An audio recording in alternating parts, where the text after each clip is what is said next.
Good evening, everyone. Oh my goodness, that is so dark. Hang on. Oh no, it's unplugged. Oh god. I thought I was so prepared.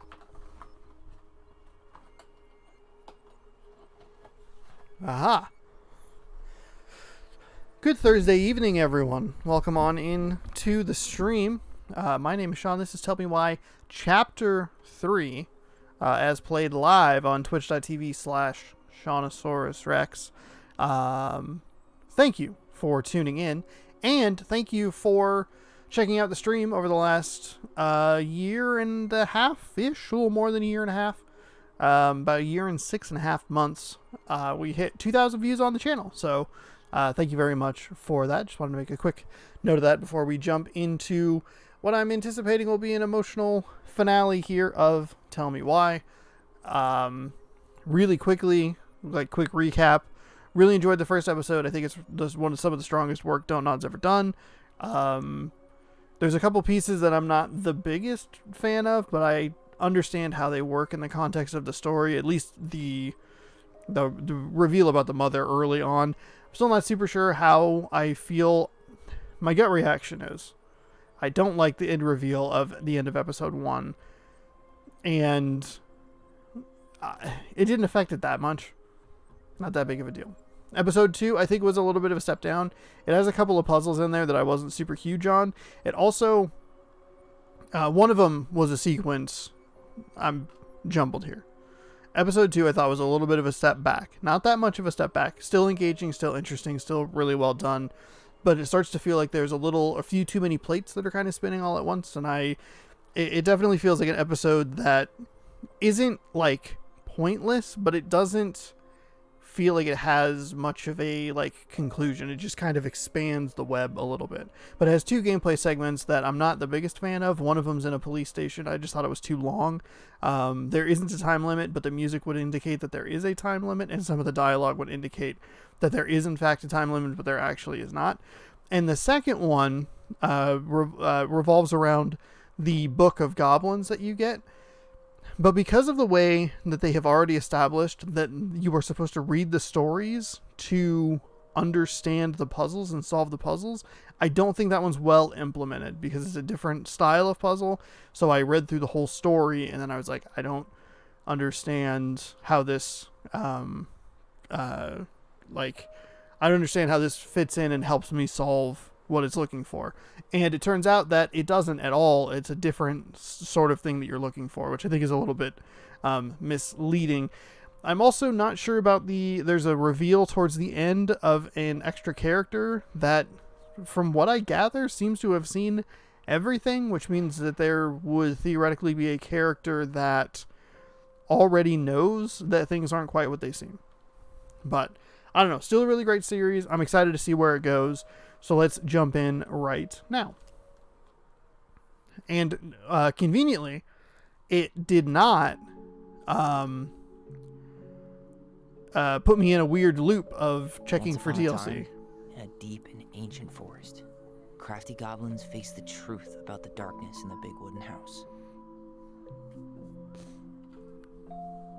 It had come for the wise princess, driving her mad and causing her to attack them. When they started asking questions about the princess in the darkness, the goblins realized that no one else in the forest wanted to know the truth. So they dug and searched and asked hurtful questions, learning more about the wise princess than they had ever hoped to. But the search took its toll. The darkness was proving too much for Sister Goblin, and yet Brother Goblin kept diving deeper and deeper until Sister Goblin finally said, enough. And that was how the goblins found themselves separated again, hurt and confused, with so many unanswered questions and too many open wounds.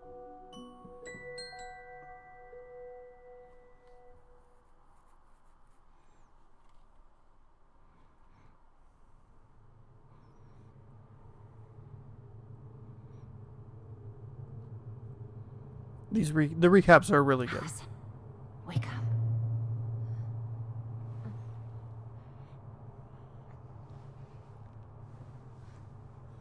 Also, the timing between the episodes is fantastic as well. Only having a week between each episode is super helpful.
Fire?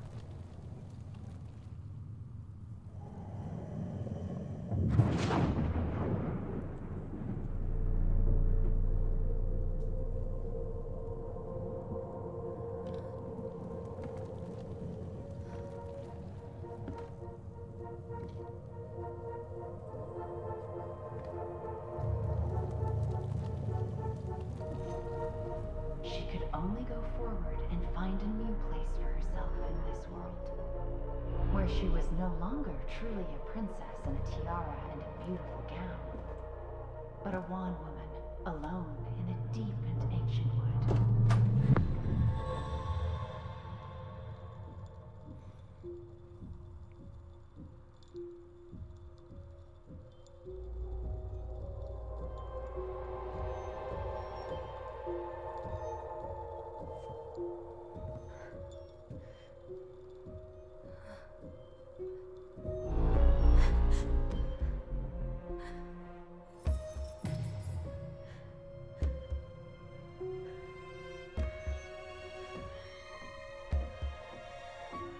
You killed me.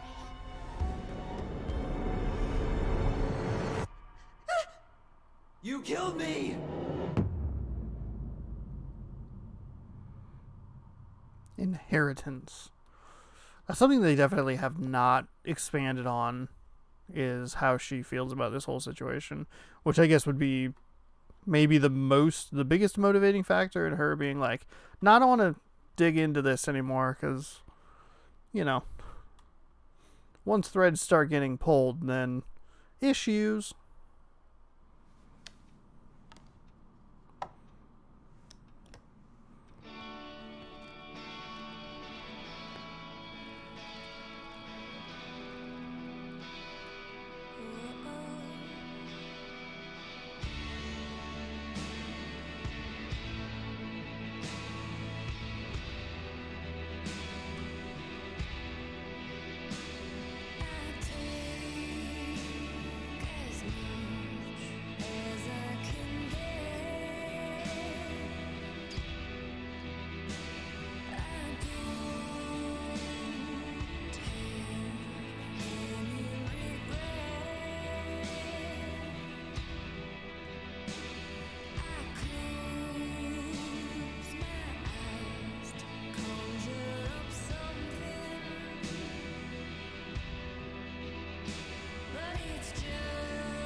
Morning.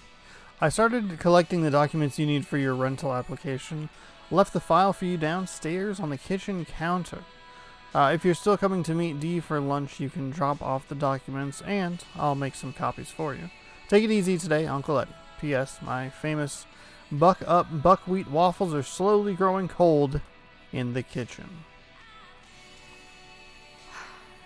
He's right. Time to get my shit together.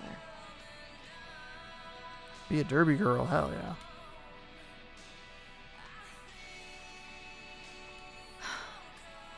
I wonder if Eddie will ever trust me again. Should you ever trust Eddie again, is the I could question. use a Michael pep talk.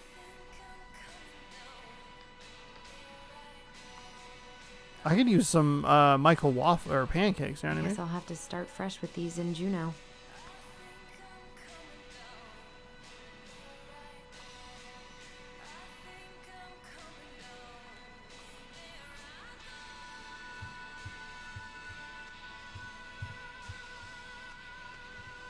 Oh, okay.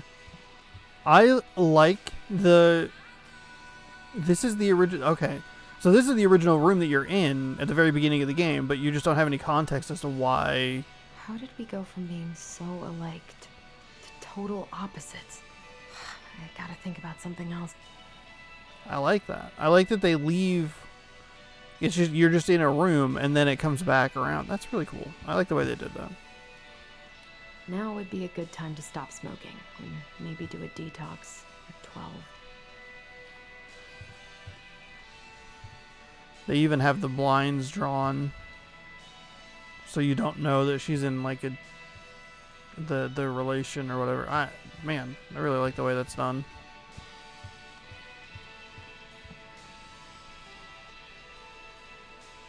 I could do my laundry. Ugh. Maybe later. There's not enough concealer in the world to erase the night I had.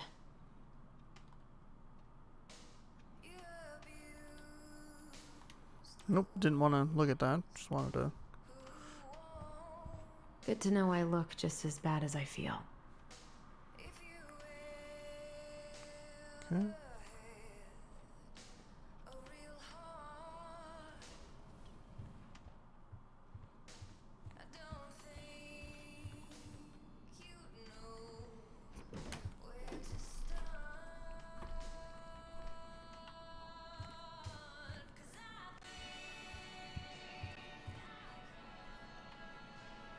The days have gotten so short. It's gonna be a long winter. Grimm's Fairy Tales over there I on the miss left. the slopes. Eddie looks so young here.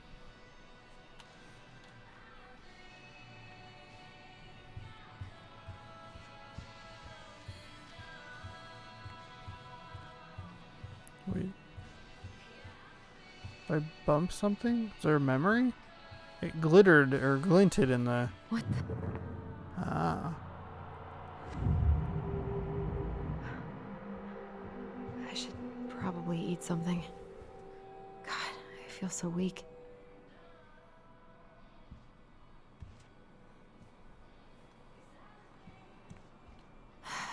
So many months of snow boots ahead.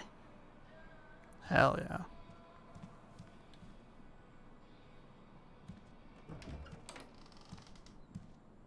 Eddie looked pretty concerned when I came home last night.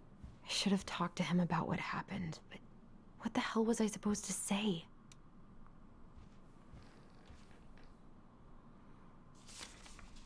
I'm glad he never pushed me to change my last name. In the Superior Court of the State of Alaska, at Delos Crossing Family Court, in matter of protective proceeding of Allison Ronan, minor, date of birth 3/7/1994, case number 748. Order adopting guardian of a minor. A hearing in this matter was held on 5/10/2005 before Judge Master J. Hernandez. Present were minor. Minor was not present for the reasons stated on the record. Minor was there. Minor's attorney, Gail Oliver. Guardian at Leadham / Petitioner, Mr. Edward Anthony Brown. Findings. The court finds that 1. Jurisdiction and venue. The court has jurisdiction over this matter, and the venue is proper in this court. 2. Native child. The minor is not a native child within the meaning of the ICWA 25 USC. It looks like the Somalians symbol 1903. The minor's tribe or native village is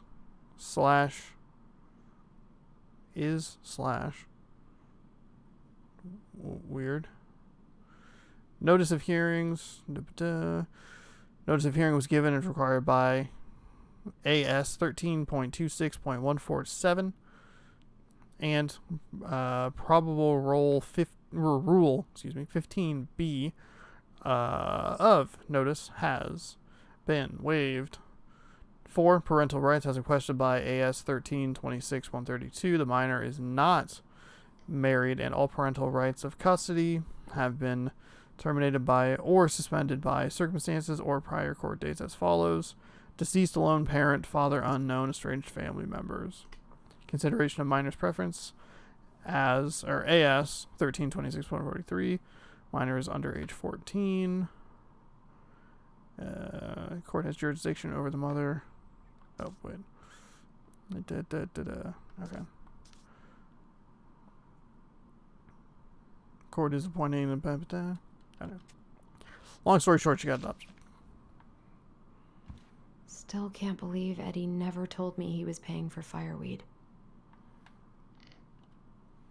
Yeah, surprising. That was a good memory, even though Tyler couldn't come. Eddie must have been back and forth to Juneau all the time to these shows before he got stuck here taking care of me. Don't blame yourself for his decision.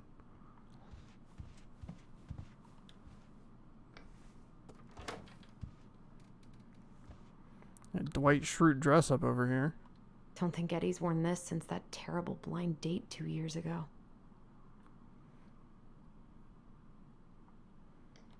I don't think I know any Claires in Delos Crossing, but I shouldn't be snooping in here. Yes, you should, Claire. Let's call her up. 555-5491. Oh. Hello. Oh, you're going to take that, huh? Why would you move that?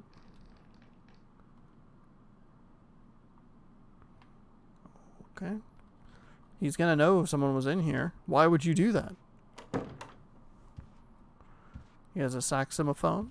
Haven't heard him play in a while. Saxophone. It just sits there collecting dust. Saxophone. A secret keeper in her secret keep.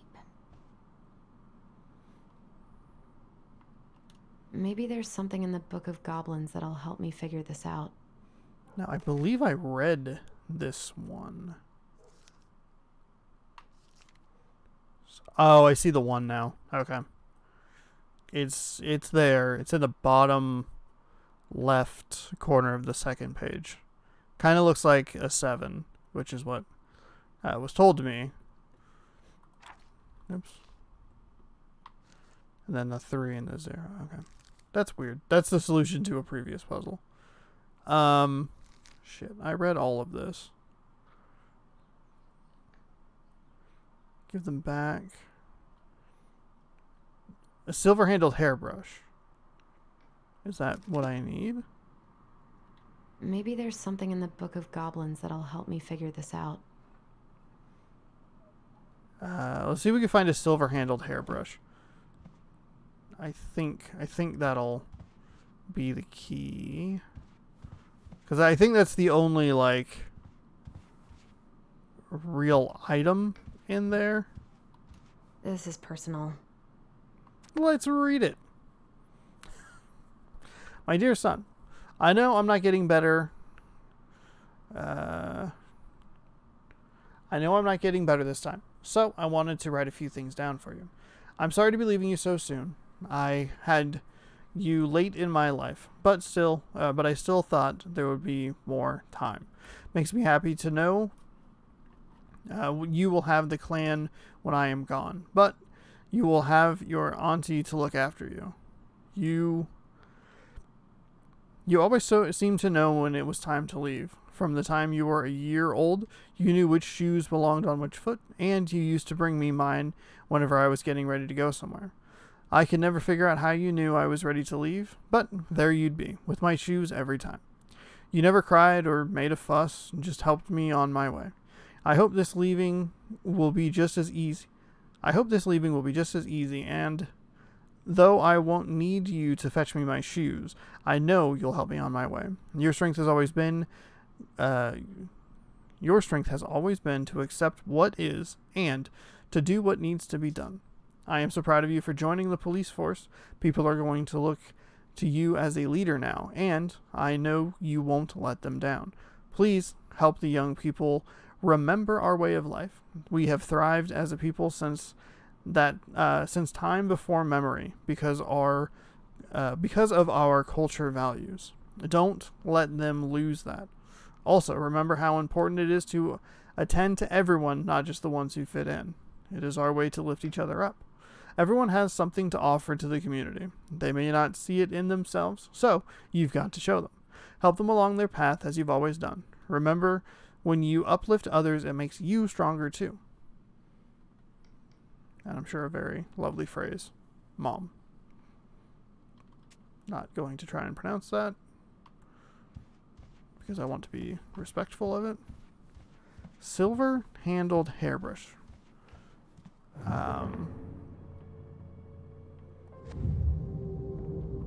Something's not right. What is this?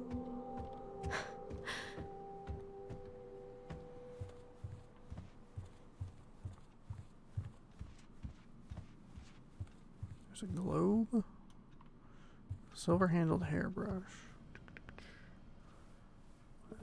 Concealer. There's a hairbrush here. That's the only thing I can think that was in the story. All right, let's take a quick peek. I'm not gonna read the whole thing. Secrets that kept the animals in the forest. How does she get people's secrets? Do you suppose she peels open their head? Let's find out. They watched the secret keeper till the moose came to her. Can't remember. The secret keeper nodded. Spoke in people's minds. A voice after a few minutes. Saw a moose. I feel lighter. Did I give you something? A coin? Stalwart moose nodded and plodded along. We knew the goblins up to mischief. Two goblins whistled innocently. And the moose was forced to carry on. So we're not doing anything obviously bad. I don't know what the secret was. Let's go buy it. Buy the moose's secret. Silver-handled hairbrush. They had stolen from the princess. So do I need to find that like literally in my mom's room?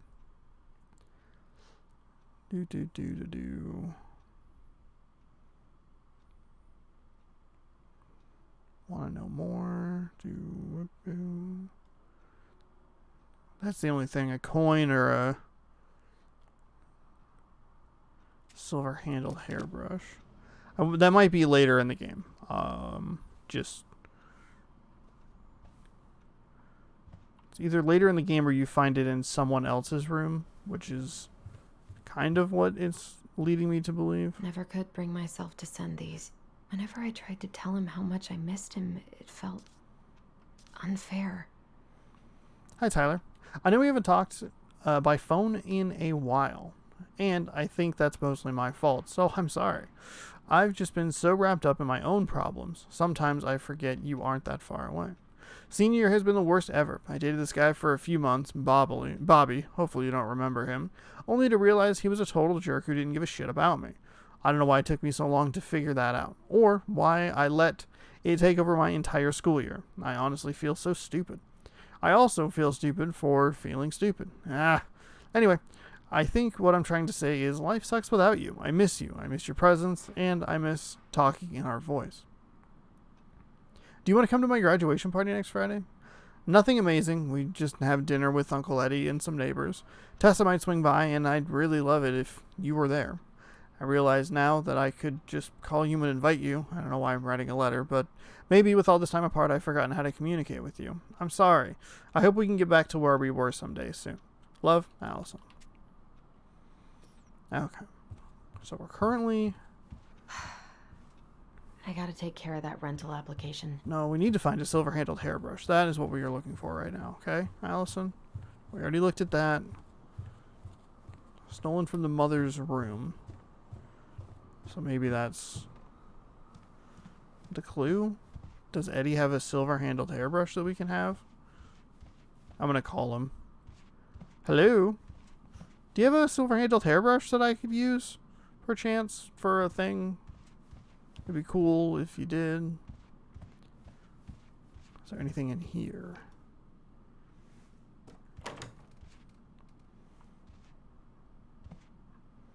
No. No. Just the shirt with the date, okay. Come on. Paperwork. I know. But hairbrush. Nah, I guess it's not that. I always loved this one. I guess we could worry about it later. He doesn't like this kind of attention, but he really does so much for the community. Dear Chief Brown, thank you so much for bringing our children home safe last weekend. Without you, they might have gotten behind the wheel, and who knows what could have happened to them or anyone else. We'll always be grateful for your wisdom. Thanks again for keeping this off the books. They are good kids who made a mistake, and Lord knows how a police record can compare or compromise a child's future.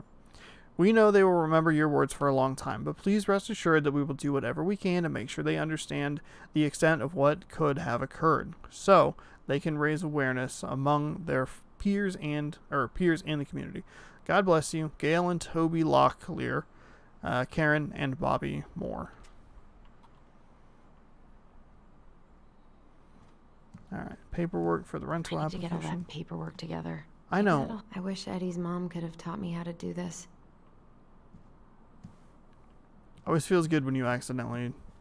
I wish you could just change your mood as easily as a record. override the dialogue. Why does he have a jukebox? I don't feel like listening to anything right now. Oh. Do you feel like looking at that sweet moose statue? Hell yeah. I wish I thought shooting some hoops would help me forget all this. I wonder what Michael would think about all this. Would he even get it? I don't know. Might ruin your chances of, me and him together. But whatever. You first, Allison. I haven't had any time to sketch lately. Wow, that looks shockingly like a dandelion thing that's in Coeur d'Alene.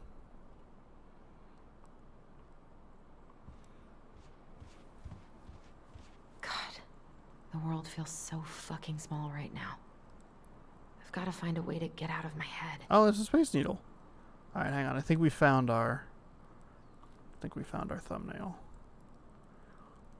Mute that. Seattle, USA. There we go. Leave that up for a couple seconds. Give me an opportunity to screen grab it. Perfect. Eddie loved his Mishka so much. All of their stuff has been set in, like, Oregon. Well, never mind. It started in Oregon, or maybe Seattle. I don't remember. Life is Strange 2, where it started. I forget how big of an area that covered. Life is Strange definitely was in Oregon, though. What if I just packed a bag and left? And never looked back? I almost wish the house had burned down last night. Then I'd never have to see it again.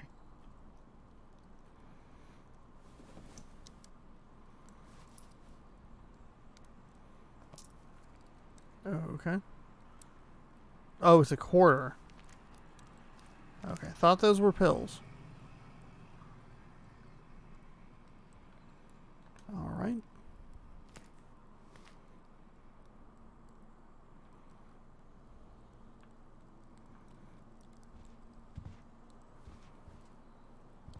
Let's see.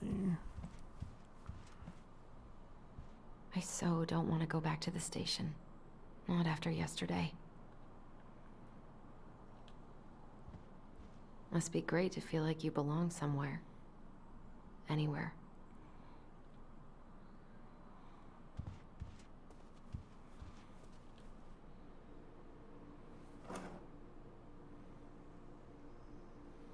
Let's see. Michael's Special Creamy Crab Hot Pot. Saute grated onion and garlic in melted butter.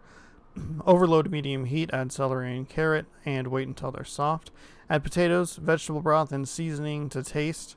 Celery, salt, black pepper, paprika, crushed red pepper flakes. Cover and simmer until potatoes are cooked. Add creamy corn and crab meat, fresh parsley, heat and simmer. Serve hot in bowls or with wedges of lemon on the side. Enjoy. Look at that. We learned how to make we had a stew going. Or hot pot, whatever it's called. Lunch with D Wednesday. Don't forget the birthday gift. I should have let myself enjoy these trips more. Maybe if I make something for D, it'll help calm me down. Like finishing the paperwork? Here's the file. Just need my ID and pay stubs. Okay. We were family, Allison. How could you do this to me? Fuck. I've got to think about something else. Focus. ID and pay stubs. Eddie says there's a plant for every pain. Except heartache. That one's just alcohol. Okay, so now we can go here. Open this. Ah, here's my ID.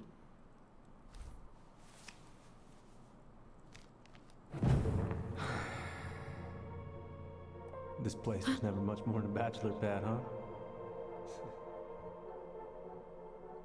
There was so much I planned to do. All those sacrifices I made. And how do you repay me? Lying to my face? You're not my child. My clan deserves better. Damn. Oh, stop it, Allison. You have to stop torturing yourself. Just grab your pay stubs so you can get the hell out of here.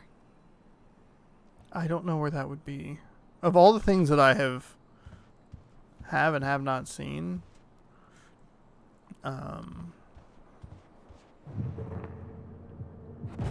Allison, please. It's a damn shame. Come on, Allison. Don't start. You swore, Allison. It's nothing. This is nothing.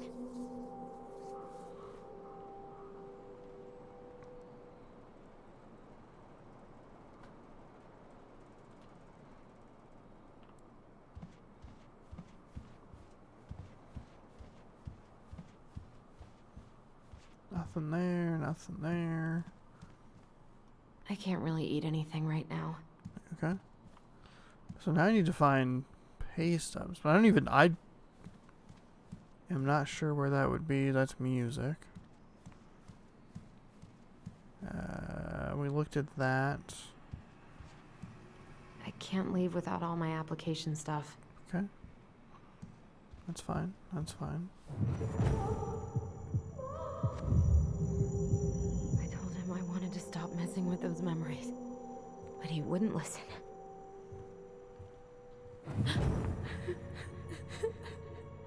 Brother, sister, we look out for each other. That's what you said. But you don't mean what you say, do you? They're just words. You left me, Allison, all alone and scared.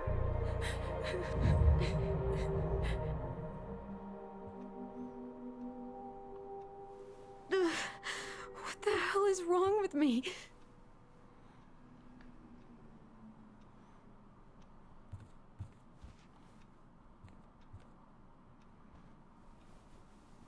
Not here.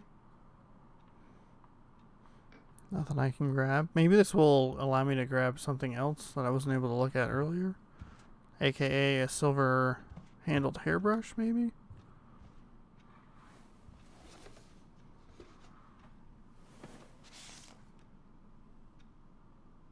God, where is it?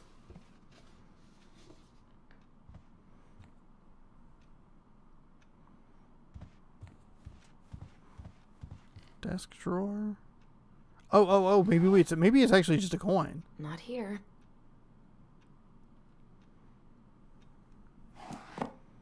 Hang on. We're gonna go downstairs real quick. I know we're supposed to be doing something else.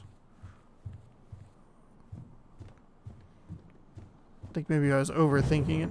Allison, help! Allison, please. The Mad Hunter. What's wrong with me? I know you've been struggling. I'm fine. They can help her. I said I'm fine. I need to... A secret keeper in her secret keep.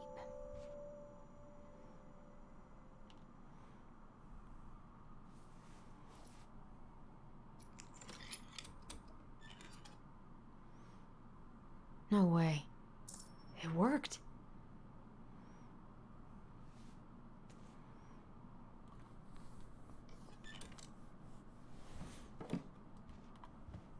Huh, okay. That's a letter. Picture, concert stubs, file, oh,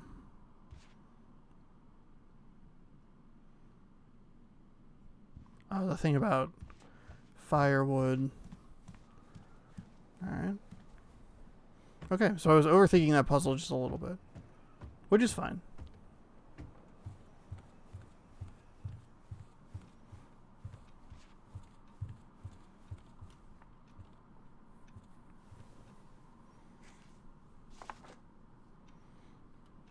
Here they are.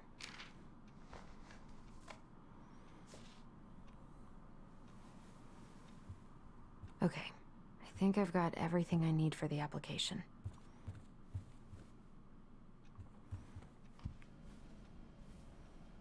Okay, cool. Well, I feel good that I solved that. A coin makes way more sense than a silver Where's handled that coming hairbrush. from? Where did I leave my phone last night?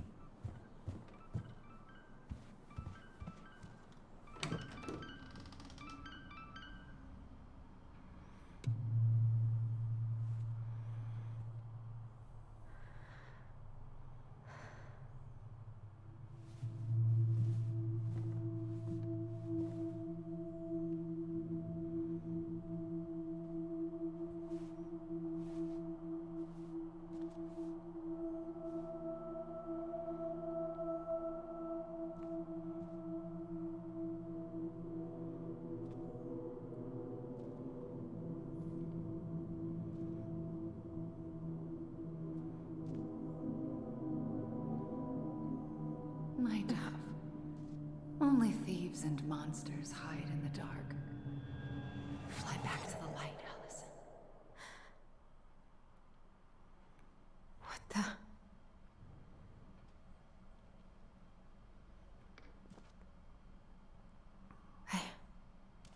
No. I cannot deal with you right now.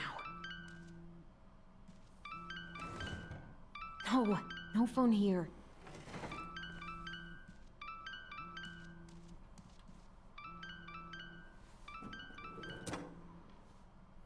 No phone here.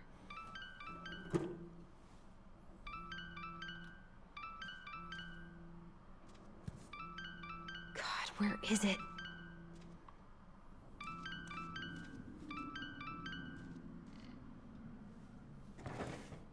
Not here.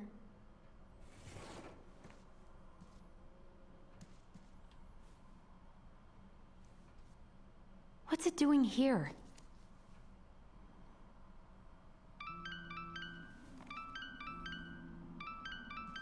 Hey, Dee. Finally. I was starting to get worried. Why didn't you pick up? Yeah, sorry. I didn't have my phone on me. Okay. Well, I just wanted to make sure we were still on for lunch. Yeah, of course. I'm getting ready right now. That so? Because it kind of sounds like I woke you up. That's just how I sound. But anyways, I still have a few things to do before I can leave, but I'll be there. All right, hun. See you soon. Get it together, Allison. Come on. Grab the file, get dressed, and head out. Or it'd be nice to make a gift for Dee. God, my hands are still shaking. Tyler and I should bike around the lake when we've patched things up.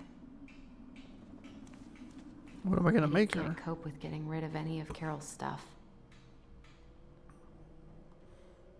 I don't even know. Would it be the crab I've stuff? been pretty grinchy about Christmas since I came here. Eddie tries so hard.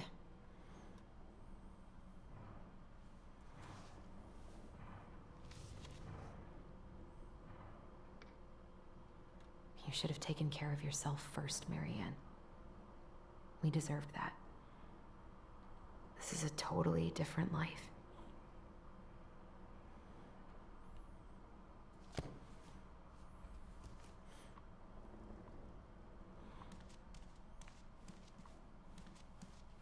I miss you, pup.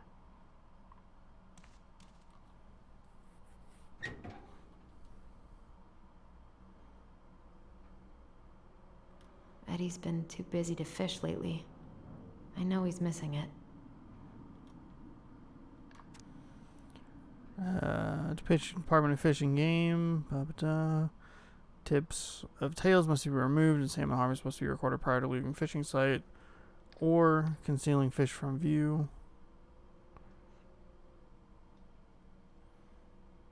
Okay, it's just fishing permit. Okay, cool. Great.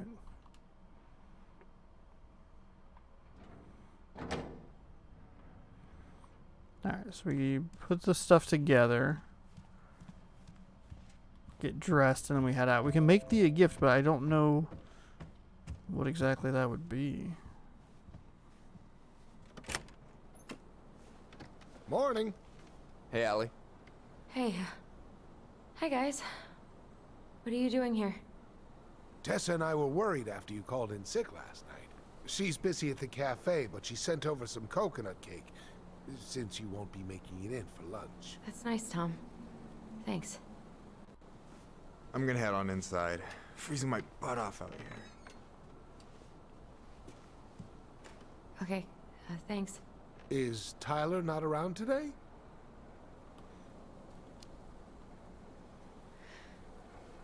No, he's, busy. Out at the old house. I see. It must be hard to sell the place you grew up in. So many memories, right? Oh, it's okay. We'll get over it. I really hope so. So, Tessa told me a little bit about what happened at the cemetery. Yeah, I'm sorry it got so intense. It's just, we really needed to understand why Marianne did what she did. Especially Tyler. Oh, of course, of course. She gets that. You two didn't say anything she wasn't already thinking. She spent years blaming herself. Well, she wasn't the only one involved. There was a lot of blame to go around. I'm glad you're able to see that. It seems like your brother, well, he's not nearly so forgiving, is he? He has been pretty harsh. Especially on Eddie.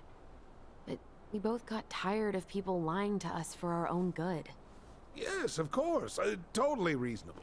Though, I am sorry you're the one taking all the repercussions. I heard about the fight with your uncle. I really hope your brother appreciates your sacrifices. He will. I mean, he does. I'm sorry, but I'm pretty beat. Oh, of course. I'll let you rest. Tell Michael there's no need to hurry back. Okay. Thanks for stopping by, Tom. Bye now. Take care. Something about that seems off. Sorry for abandoning you out there. Pro tip? Avoid catching a ride with Tom at all cost. Did he talk about the new spicy chocolate bars? Yep. And exactly what they do to his digestion.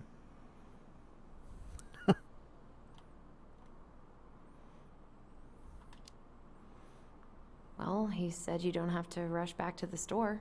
Oh, good. Because I did not plan to. I've been overdoing it on double shifts this week. I'm beat. I know the feeling.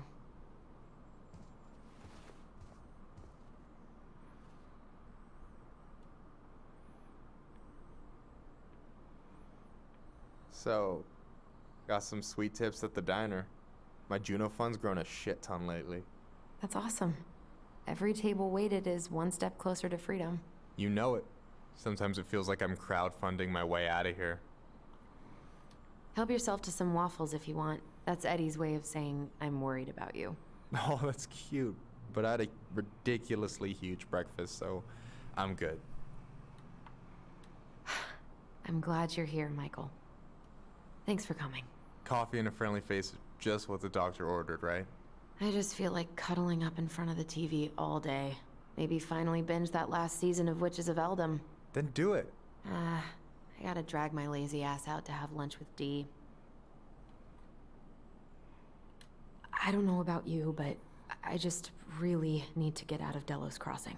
Well, we're on our way soon, right? Right. I don't know. I've just got this feeling it's gonna fall through and I'm gonna be stuck here forever. That's not happening. We've got a plan. Allison, what's going on? Everything's wrong. Like, literally, my whole life is going to shit. Everyone I know has been lying to me for years, and I can't even trust my own memories. I feel like reality is just unraveling around me all the time. Hey, I get that Tyler being back has raised a lot of questions for you, but maybe take a step back from that ledge, okay? The last few days have been a lot, and it's totally okay to be overwhelmed. You're gonna figure it all out. Families are fucked up. They're basically fuck-up factories. You're right. I just need to relax.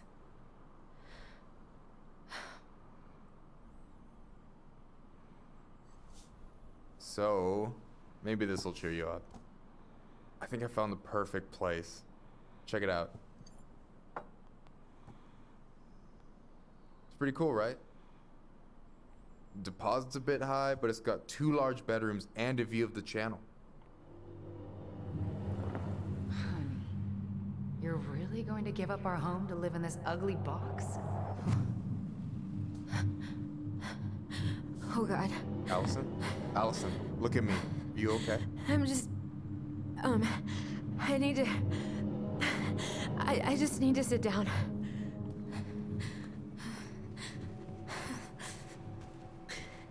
It's okay. I got you. What's going on?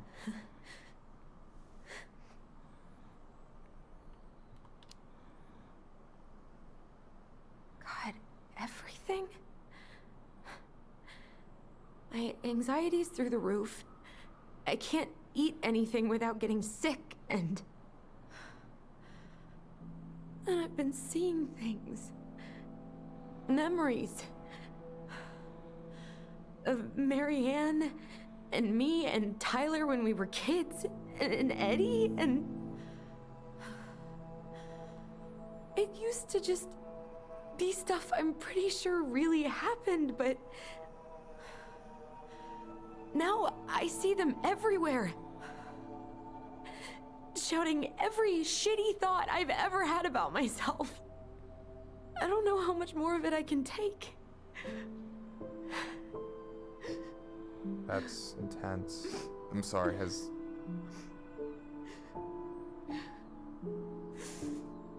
anything like this happened to you before?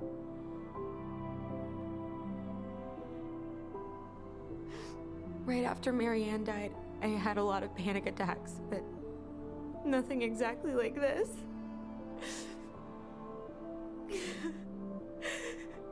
Come here, Allie. I hear you. Okay? I hear you.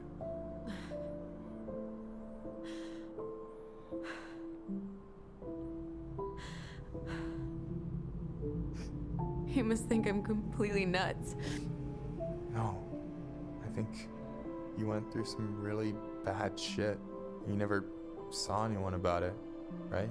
Yeah, I've looked into therapists a few times, but they're all so far away and so expensive. Well, you know what I went through in 2011. I don't know if I'd still be here if I hadn't gotten help. You got that money coming in from the house. For our apartment in Juneau. I don't want to bail on you. Look, I know you hate letting people down, but you gotta put your own oxygen mask on first. I get that, and so does Tyler. Thanks. I'll try. I really need to work on the house today, but Tyler's crashing out there. Not sure if I'm ready to face him. If you want, I could go out there, see how he's feeling, and if he's ready to talk. What do you think?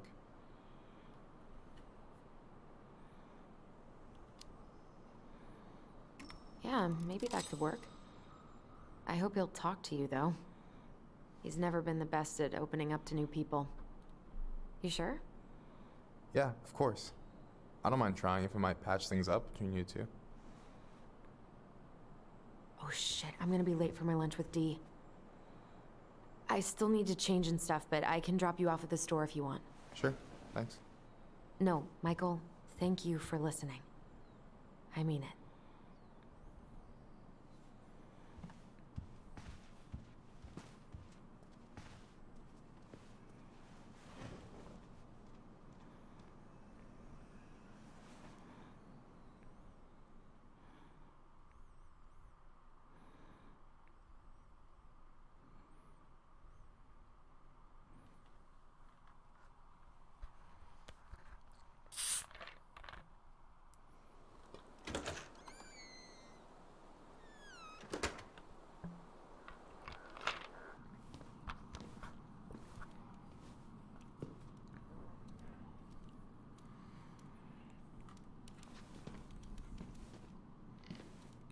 Hi, Dee. Hey, beautiful. You okay? 'Cause, girl, you look like shit. I haven't been sleeping well. But here I am. That's how much I love you, right? Aw. Well, I appreciate us having a girls' lunch anyway. Just give me 5 minutes so I can finish off this paperwork. Oh, no rush. I need to drop off some stuff with Eddie. All right. Oh, help yourself to some cobbler. Mrs. Romero sent it over after I caught her flasher. It's in the break room. You better hurry before Greggs kills it off. Mrs. Romero's cobbler? I'm on it. I'll meet you in there when I'm done with this. Okay, step one. Morning. Cobbler. Hola, Miss Ronan. Hey, Greggs. Hey, Allison. What brings you here today? Just needed to drop off some paperwork with Eddie. Chief's busy right now, but you could leave him in his mail slot. Ooh, these look like wild berries. Mrs. Romero must have frozen them over the summer. Oh yes, she takes her cooking seriously. Very seriously. But I want a cobbler. Dang it. Oh, Days Without Bear sighting. I thought was at 4 last time we were here, but I could be wrong.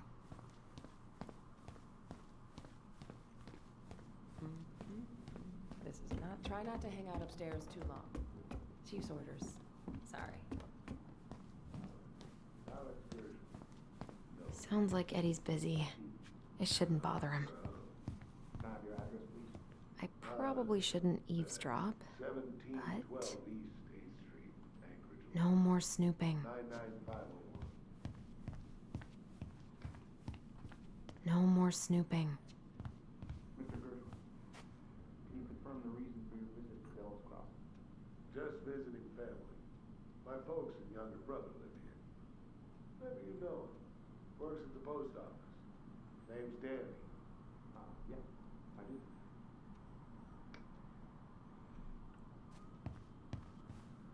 So you're here to visit family and also to hunt moose, correct? You had a tag left in your mill. Correct? Season's closed and most folks I should probably drop the paperwork here. Eddie's gonna be busy for a while. So that moose we found in your truck, you harvested that in the thermostat, did you? Of course I did. I'm not some goddamn poacher. Calm down, sir. I'm just trying to get all of that.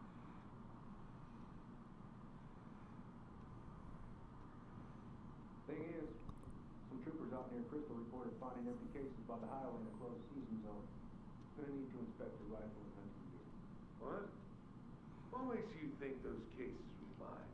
Well, we got a tip that you were bragging about down in the woods up that way. This is some bull. No, sir. The bull is in your truck. Got about in the woods where it should be.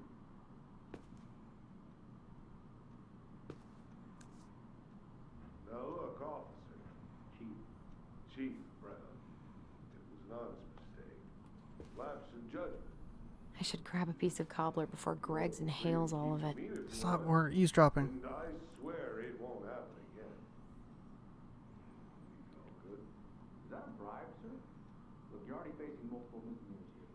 Permitting violation, unlawful possession of game. I'm pretty sure you want to add felony bribery to that list. Sorry.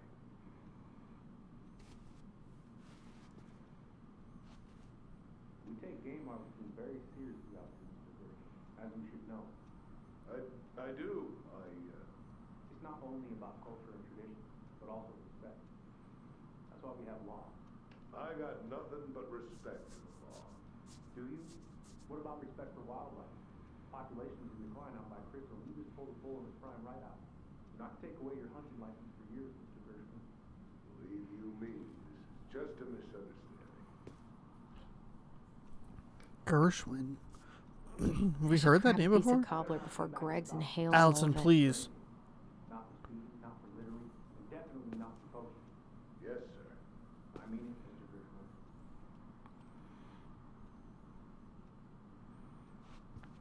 You still have some paperwork to do, so I'm gonna hold you back here for a bit.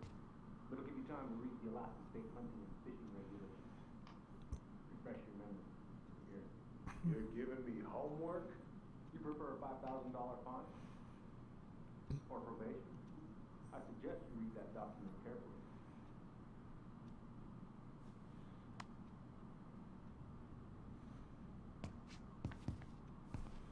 I don't think they're going to come out of the door.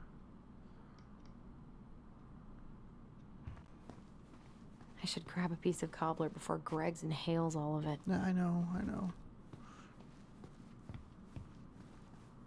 Uncle's in there. Whew, he's really letting that guy have it. I wonder how Uncle's feeling about me moving away. We haven't really talked about it.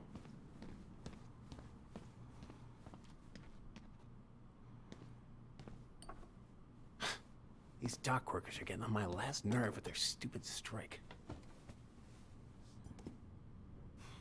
Dessert for lunch. Pretty cool, right?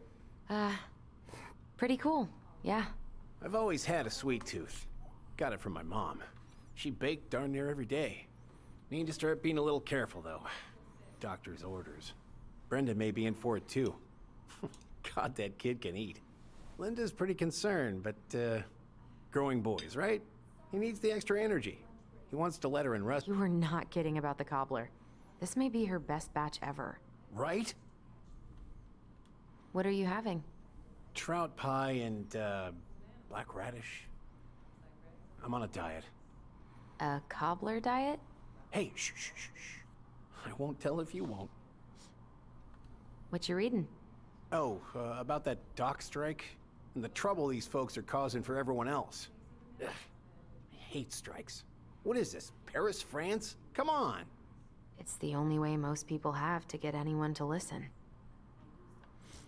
Hey, Greggs. Huh. So, what's the criminal underbelly of Delos Crossing been up to lately? Poachers, vandalism, a few memorable cases of public indecency. Nothing too serious. Which is fine by me. Boring is good. Not like Juneau. My daughter's always begging to move there, but that is not happening. Why? Juneau's awesome.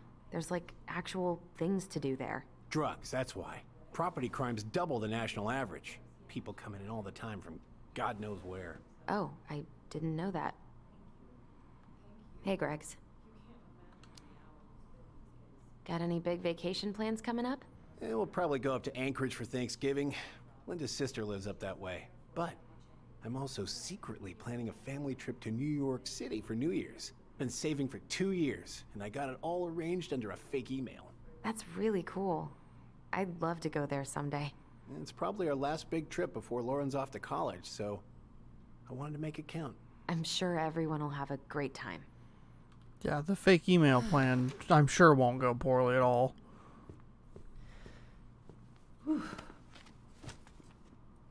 Hey, sorry I kept you waiting. No worries. You'll never believe it. We caught the mailbox bandit. And guess who it was?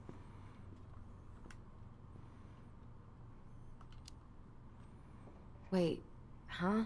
You know, the perp who's been going around stealing people's mail and dumping their packages into the snow.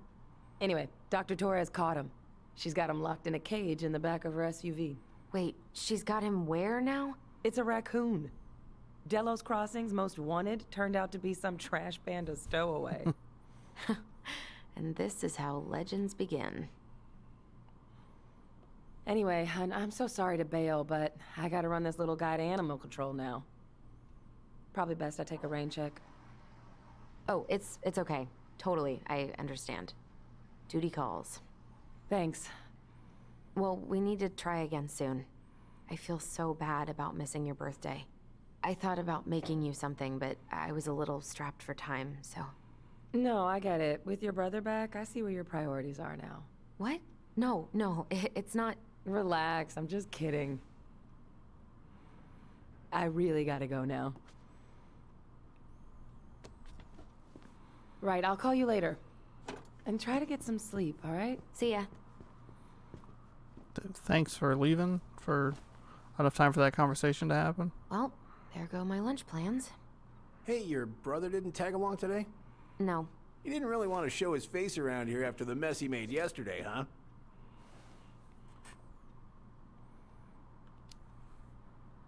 Yeah, I'm sorry about that. It got kind of out of hand. Don't worry. We know it wasn't your idea, but... Look, we're all worried about you. This isn't the Allison we know. The Allison you know? Yeah. The sweet, smart girl who'd never hurt anyone on purpose. The chief works hard for all of us. He doesn't deserve to be treated that way. Don't point your finger at me.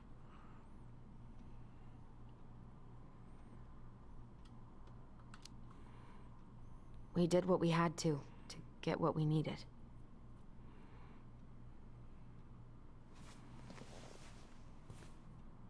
All right. I just want you to be careful. I've been doing this for a long time. And people,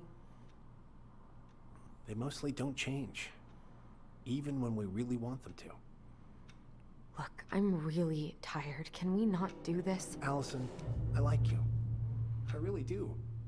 I've known you since you were a kid. You're honest, stable. You're not a troublemaker. Tyler, I mean, if he goes down, don't let him take you with him, okay? I can't do this. Oh, are you okay? Please just let me go. I need air. I need some air.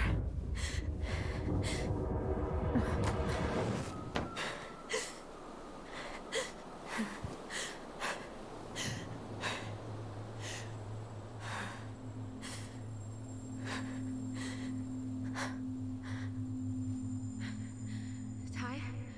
Are you there? Tyler? Answer me, please. Fuck. Why is he ghosting me? God. I can't breathe. Please stop.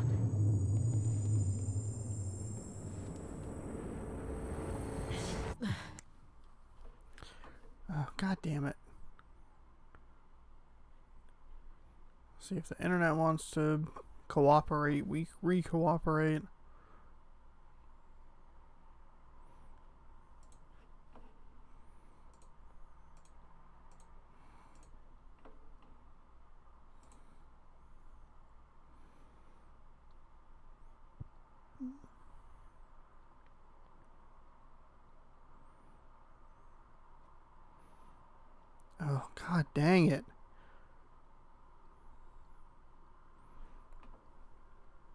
I don't know why you disconnected.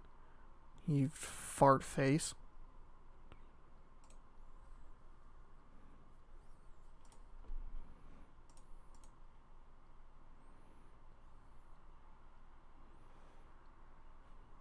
Connected, secured. Okay, now we should be back. Give it 15 more seconds here so we can connect on Twitch. Wonder if that symbol up there is important.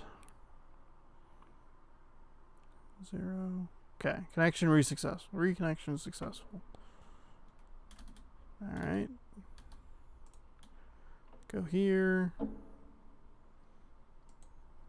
Hide. Show. Okay, there we go. All right. Let the things kind of settle. Everything's good. Recording's still going. Streaming's still going. Okay. Okay. Okay. I've been here before. This will pass.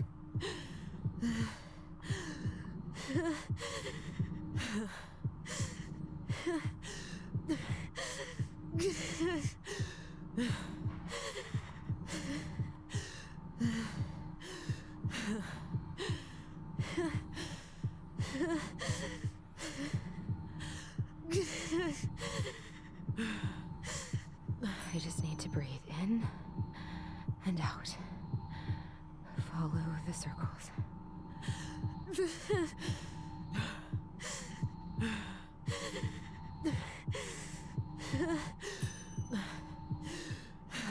Just a little longer.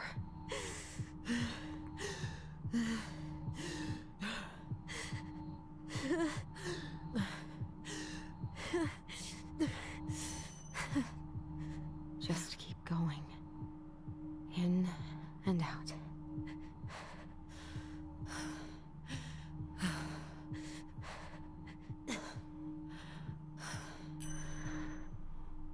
My I like the heartbeat's little. slowing down. Hold on.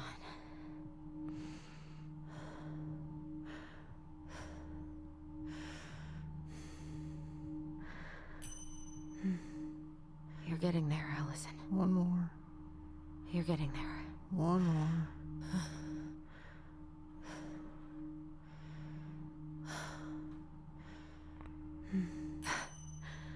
I'm okay. I'm okay. What's happening? Are you okay? Yes? Are you fibbing? I'm scared. I don't know what these people are gonna be like. Or when I'm gonna see you again. We can still undo it. We can tell them what really happened. No way. It's done. That's it. You're gonna be there to talk on the voice if I need you, right? Of course. It'll almost be like we're still together. It's time to get going now. Come on. Wait, Chief. Just a sec. Hey, kids. I went back to the house and got a few things for you. I know how much he's meant to you. Thank you. Thank you, Sam. Oh, kids, this is just goodbye till next time, okay?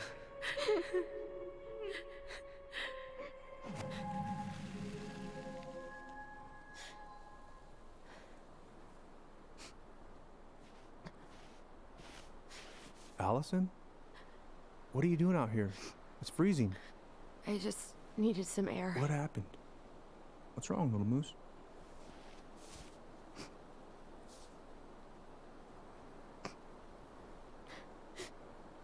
I think I had a panic attack.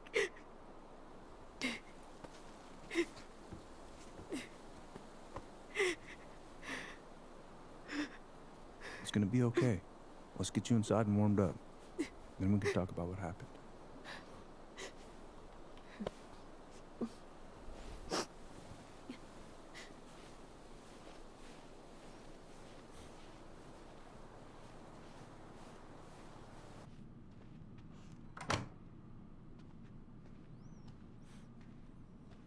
We're not really answering any questions. It's been an hour and 11 minutes, and we're I'm still sorry. in the same spot we This were morning has just been so at the end of episode 2. embarrassed. Don't be. You haven't had an attack in a while. What's going on? I've just been so wrong about everything. Did Tyler say something to make you feel that way? That's awfully accusatory. It wasn't him. It was me. I failed him. Over and over. From here, it looks like you've been busting your ass to help him. You don't understand. Allie, you've got so much weight on your shoulders.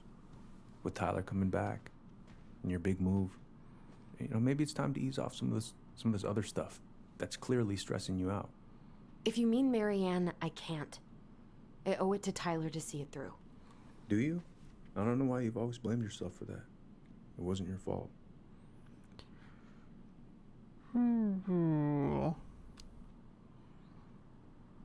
That's not true, Uncle. I was there. You were 11 years old. There was nothing you could do.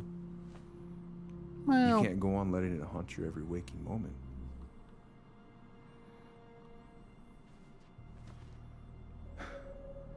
Look, you're not your mother, okay? What do you mean? I mean, something happened to her. Something bad. I don't know what it was, but it never left her. You can't make that same mistake. You gotta tell those ghosts to move on.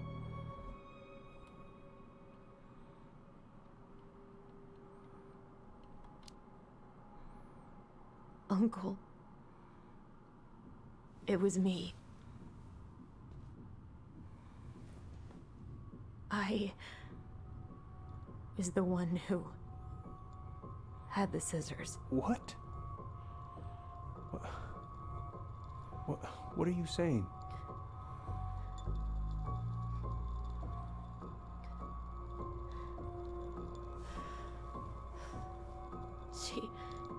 She was threatening Tyler.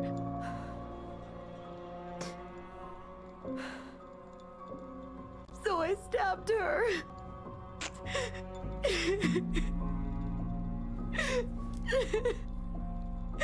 I killed her. I killed my mother.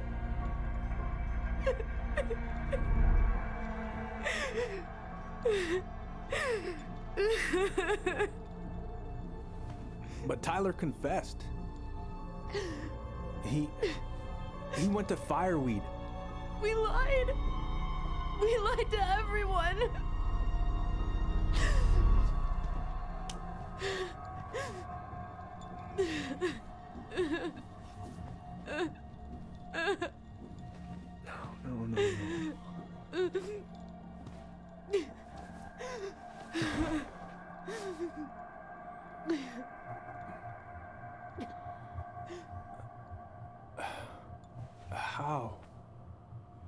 No. How could you let him take the blame? It was a mistake. I know. But we were in shock. Tyler wanted to take the blame. And I let him. But we should have told the truth. Must have really hurt. Keeping that inside all these years. They pretty much just bottled it up. And now it's all I can think about. Everywhere I look, she's there. I can't take it anymore.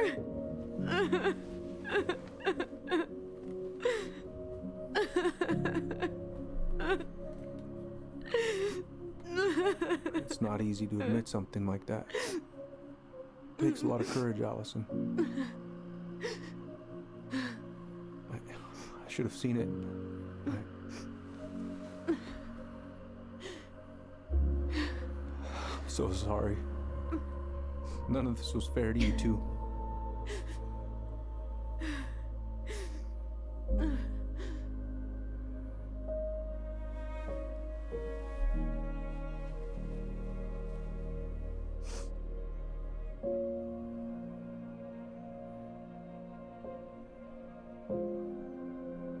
I really feel like I should care more, but I just Thank you, Uncle. don't like that turn at all. How are you feeling now? Any better? Relieved, actually. And really tired.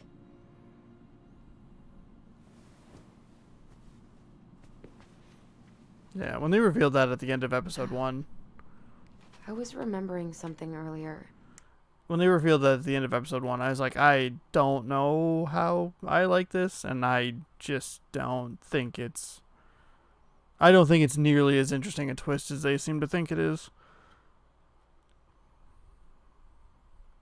I don't know if it even really happened. The day Tyler left for Fireweed, did Sam come by with some of our stuff? Yeah. Yeah, that's right. He did.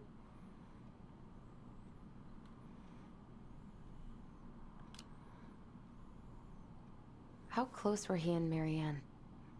I don't know exactly. But he cared about her a lot. Her death really shook him up. He was over at our house a lot. Fixing things, chasing off animals. I know you didn't turn up anything about who our biological father... Boy, she really snapped back to just being, all right, cool, totally. All right, we dealt with the thing, killed my mother, and we're back, ready to roll. Start asking questions. There was. But did you ever think it might have been Sam? Ooh. Well, your mom and him were close, so that's a possibility, but I never found any proof, no. I should go talk to him. Are you sure that's a good idea? You need to get some rest. I have to do this. And not just for Tyler. For me too.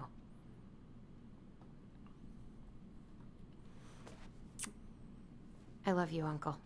Thank you for everything. I'll call you later.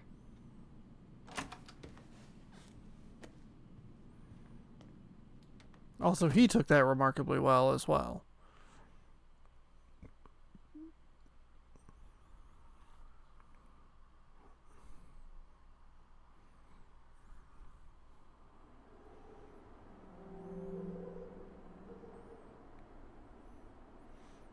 Also, it's an hour and 20-ish minutes. Still not a second of Tyler in this.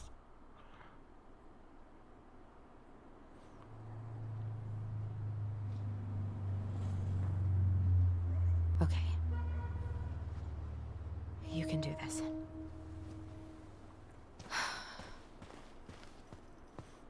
Pacing in this one definitely feels as just a smidge off.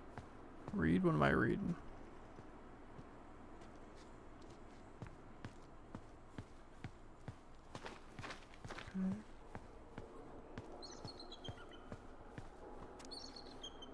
Out of order, go around. Oh wow, you really spot that from Visualize far the away. outcome you want. Good. He's here.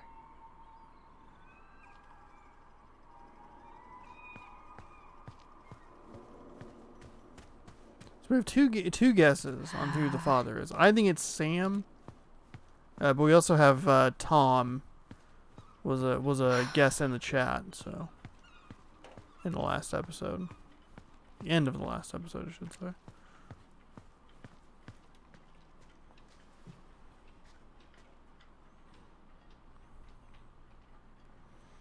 Also, have not locked a single achievement yet, so that's good. Yeah, love to see it. All right. Let's do this. Mind your head.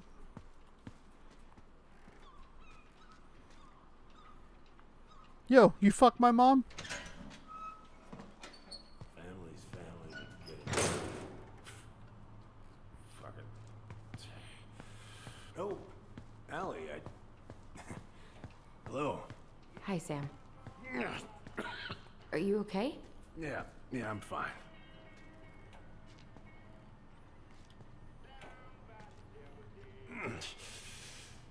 Can't put any of the chain or the valve covers back on. So, did you need something? I was hoping to. I actually wanted to check out your boat, is all. Yeah. Well, all right, here she is. Should I leave the table?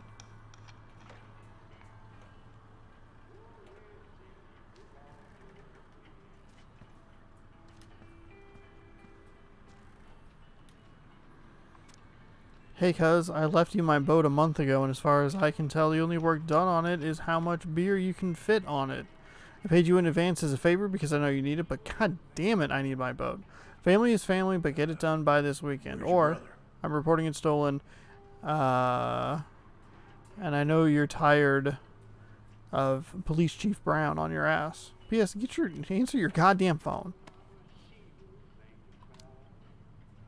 Back at the house, I guess. So, what's he getting up to today? Who knows? All right. Ballot papers for Alaska Fishermen's Association. Selection of Southeast Regional Representative. National Executive Member. Voting instructions. Vote by marking X on the box next to your chosen candidate. You may vote for only one candidate. Candidate's name marks. How's the house coming along? Honestly, physically painful. It'll be a miracle if I don't throw out my back. Let your brother do the heavy lifting. So he can throw his back out? Not better.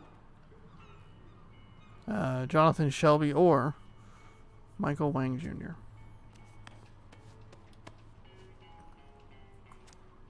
Curtis Davis Bank. Address information 91 to 930. Account number 101008-072412.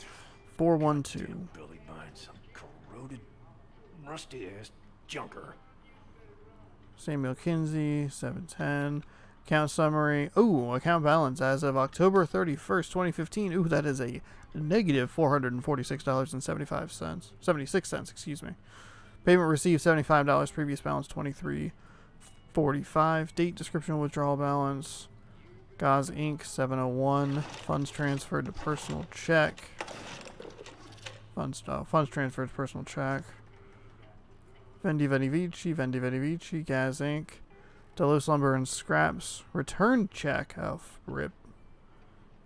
Fee for return check. Fee for overdraft. Monthly fee. Current balance. Damn. We're stuck.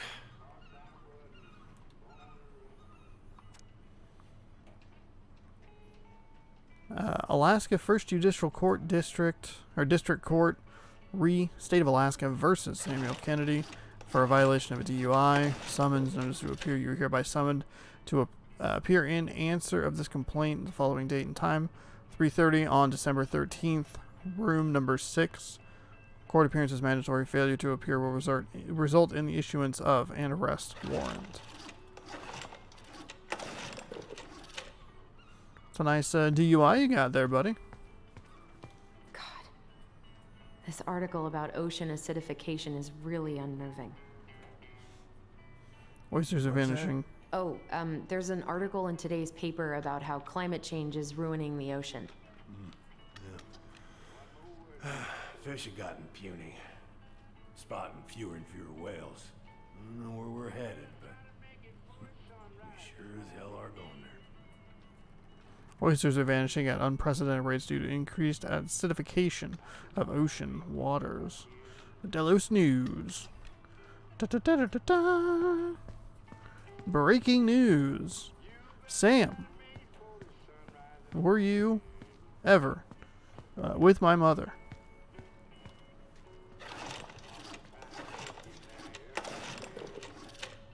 Alright. Just taking shit from him, I guess. Oh, I know this one. The introduction will be forever burned in my brain. Yeah, your mother gave that to me. Really got me thinking about things. Impressive collection. You want some? Take them. I don't really navigate anymore. Thanks. Hey, an encyclopedia of astronomy. I have this one. Oh, yeah. That's a good one. Real detail. What? Whoa. That's a really nice sextant. Oh, it sure is. It's a present from my old crew for my 30th birthday. It's beautiful.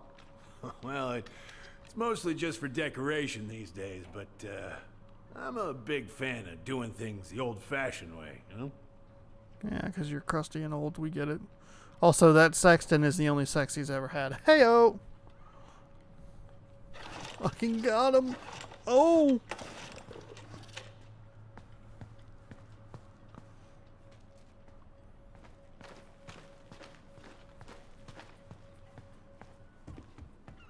Oh, I can actually go up here.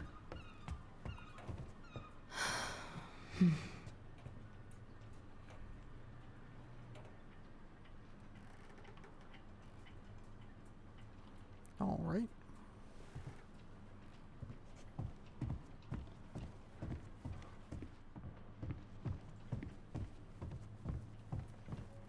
Authorized. Am I authorized? Yo, Sam. Am I authorized? Yeah, we'll look at the boat real quick. I haven't seen your boat in the water for a while. Yeah, it was time for annual haul out. Haul out? Oh, yeah. You gotta get her up out of the water so you can fix up the hull. And I've been, missing some tools I need, so it's taking a while. What are you doing? My cousin Billy bought an old motorboat, but that fool drowned the engine taking her out. Yeah, I told him I'd fix it.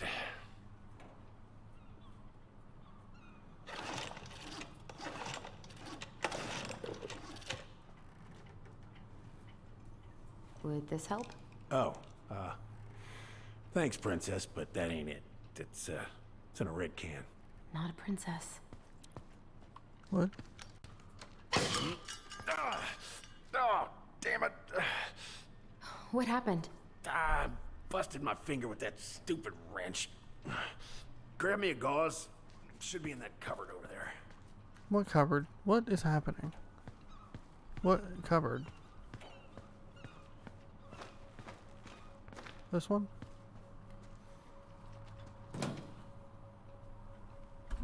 Oh. Knocking stuff over. Oh, there's the red can I think he needs.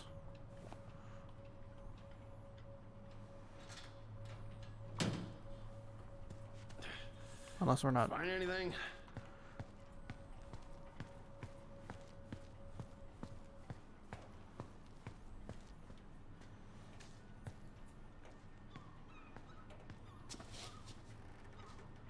Sam?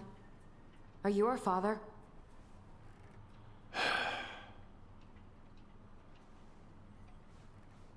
Figured you'd ask me that question someday.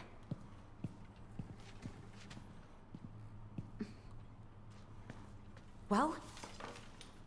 I wish I was. What the hell kind of answer is that? I'm sorry, Ellie. But the man you're looking for, he ain't me. How? What? Oh, okay. Guess I'll just take your word for it then. Hey, you got no right coming in here getting angry at me for something I got nothing to do with.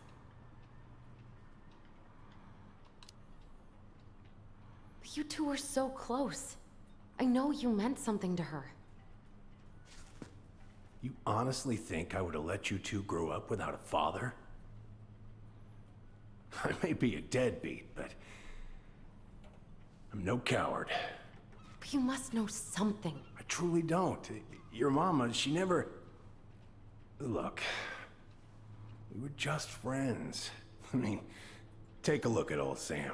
No woman like Mary Ann would ever think twice about a guy like me. I'm so sick of this.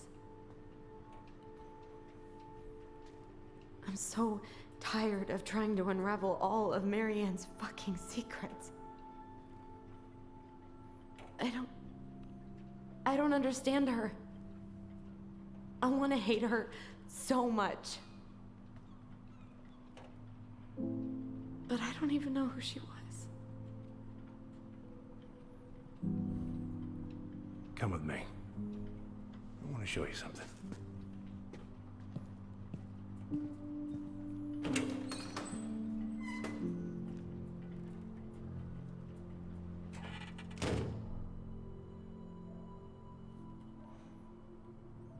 Come in. Come in. Oh. When was the last time you cracked a window? Eat something, Fritz. Come over here. Sit with me.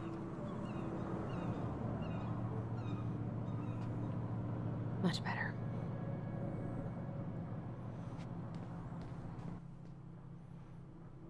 Glacier Bay National Park welcomes you.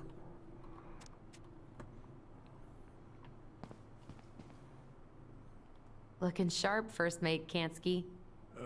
What's that now? These pictures. Oh, well, yeah, that was, long time ago. Where all did you travel to? Mostly worked the Southeast Asia route. Vietnam, Cambodia, around those parts. Wow. I had no idea you were so worldly. Well, I worked on a cargo, so I didn't get much shore leave. But, you know, there's really nowhere my legs feel as steady as on the deck of a ship, steering her toward a deep blue horizon.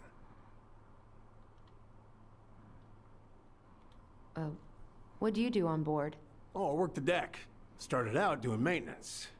Collecting the garbage, cleaning the hull. Ranked up to navigation after a while.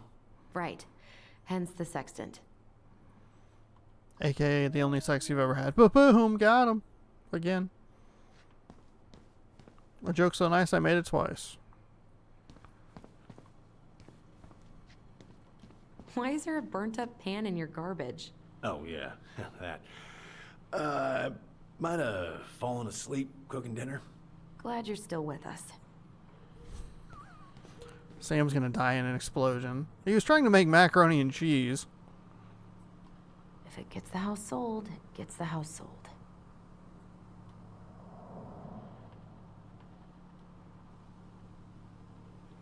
Airboat captain saves crew members. Samuel Kennedy, the 29-year-old captain of the Aknachak Rose, didn't think twice before jumping into the ice-cold, choppy waters of Mitchell Point to save members of his crew after their vessel capsized off the coast of Juneau, Alaska. Good for him. Love this picture of your mama. Oh, wait, hold on. There might be a drawer we can open. Hold on. Hold on. Ah, open. Yes, there is a collectible. Thank you.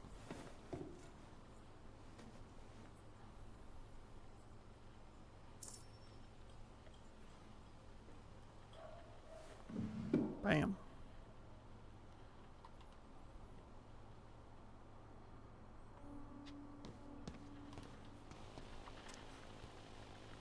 Date October 28th, 2015. Okay, hang on. I'm going through your personal belongings. You want to just give me a moment. Date October 28th, 2015. Pay to the order of Samuel Kansky, $150. Okay. Dad talked to Mom, and she said you were having some trouble. It's not much, but hopefully it's enough to put some food in the fridge. Call me Richard. Oh, he's got a real kid that he's disappointing instead of his fake kids. Me. Recipe for salmon casserole. Okay. Love the... What's all this? Here, I kept a few things. Can I?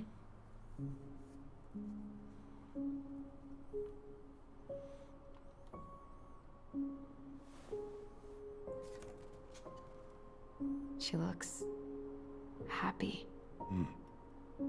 She was.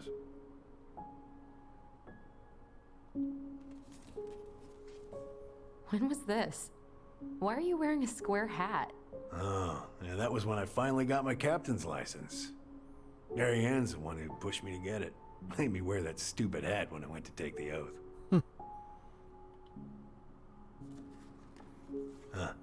Yeah, Laura took this one. We'd been working on that barn for months. That roof was a son of a bitch to sheath. Rain just kept on leaking into the loft. Wait, the barn has a loft? Oh, yeah. You didn't know? No, she didn't tell us. Is that a trap door? Yeah. She had me close the whole thing up. Told her it was gonna be real hard to get any hay up there, but she said she didn't mind. Do you know what's up there? I could tell she didn't want to talk about it, so I respected that. Well, we're gonna have to empty it out for the sale, so I guess we'll know soon enough. Al, are you really gonna go through with this? It's like I told you, that house meant everything to your mama. It's all we got left. You can't just throw it away.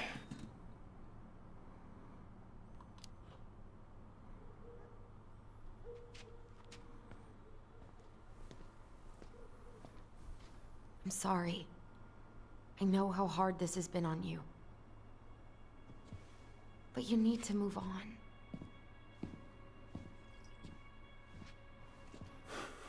What's done is done. Maybe it would help to talk to someone about it? I ever tell you about the time I broke my leg? Shin bone snapped in 3 different places.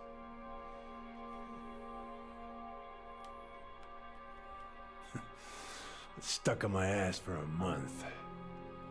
No use to anybody.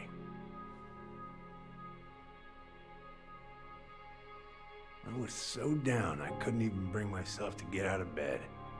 But your mama, she has having none of that. She got me up one morning and drove me to a nice spot by the harbor. We watched the boats come in and out all morning. You can't let yourself be defined by the parts that are broken. That's what you told me. You gotta find a way to work with what you got. Think about that a lot. Gotta remember.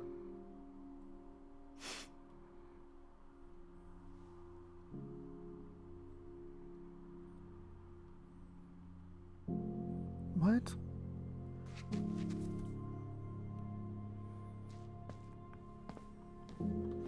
This has been a really bizarre episode of, like, weird, like, snap shifts in characters and how they're acting.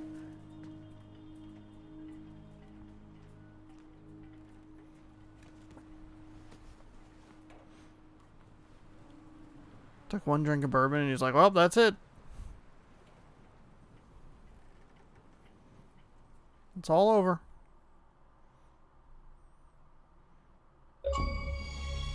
Wow, an achievement.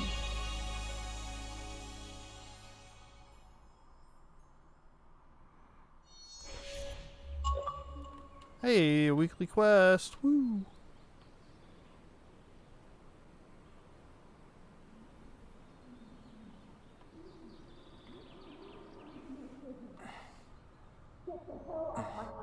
Now, if you ever come back here, I'm going to kill you!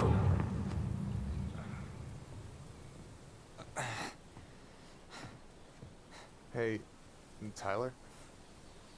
I've been looking all over the place for you. Are you alright? Yeah, I'm fine. Whoa, whoa. Hey, let's get you off your feet, okay? Come on.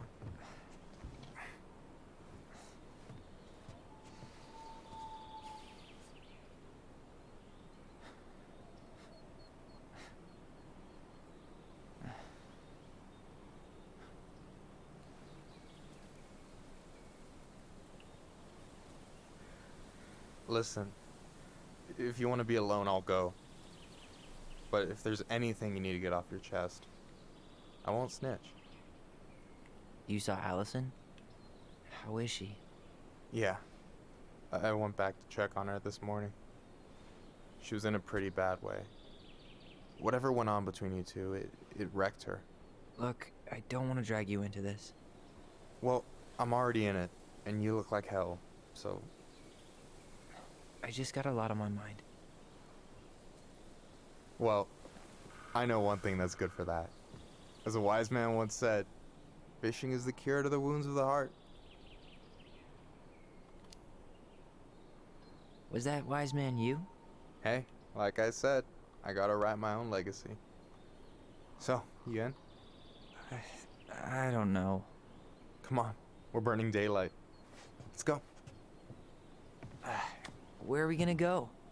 Why go anywhere when we have a perfectly frozen lake right here? Ice fishing in November? Yeah. It got cold way fast this year. Climate change. That shit's gonna kill us. But hey, fish first. You can walk behind me if you're afraid, though. You're actually serious? I am a very serious man, Tyler. Let's go. We still have to get everything out of the car.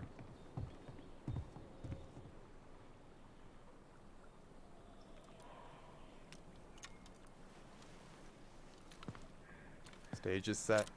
It's showtime. Whenever you're ready. You sure you don't want to go? Nah. Look, no way I'm gonna rob you of your first catch in your own backyard. All right.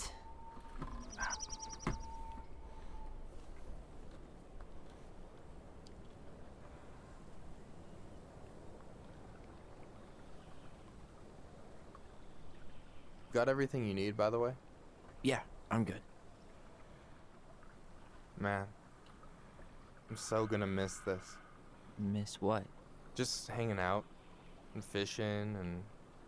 You know, I'm not gonna have a lot of time after we move to Juneau with school and the JC and everything. Right. So did any of the people you came up with at Fireweed land in Juneau? Oh, I'm not sure. Once they left, I never really kept in touch. Really? People came and went a lot. And besides, everyone moves on eventually, right? Not everyone. Not people who get so close they're like family. I already have a family. Well, there's a reason we think of families as trees. They keep on sprouting new branches and... Oh, hey, I think I've got a bite. You got this. Reel them in.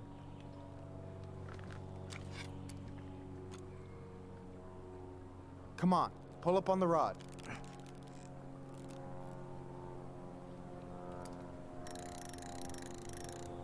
Now give it a nice pull. I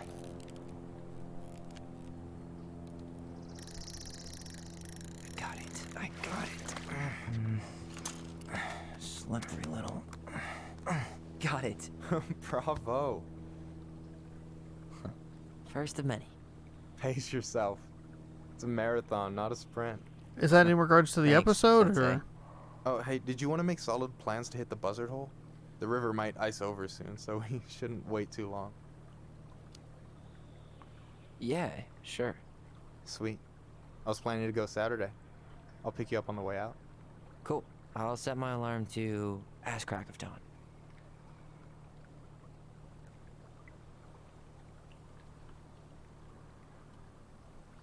You have this whole fancy bag just for ice fishing? You don't mix and match. Ever. Jeez, you don't mess around, do you? Told you earlier. I'm a very serious man. I should have said this earlier, but thanks for doing all this. You're making it sound like it's a big deal again. This is what friends do. Besides, I wanted to see if all this talk of yours was just that. Your verdict? You're doing pretty well, but don't let it go to your head. Still plenty of time for ego to get the best of you. Yes, sir. All right, here we go.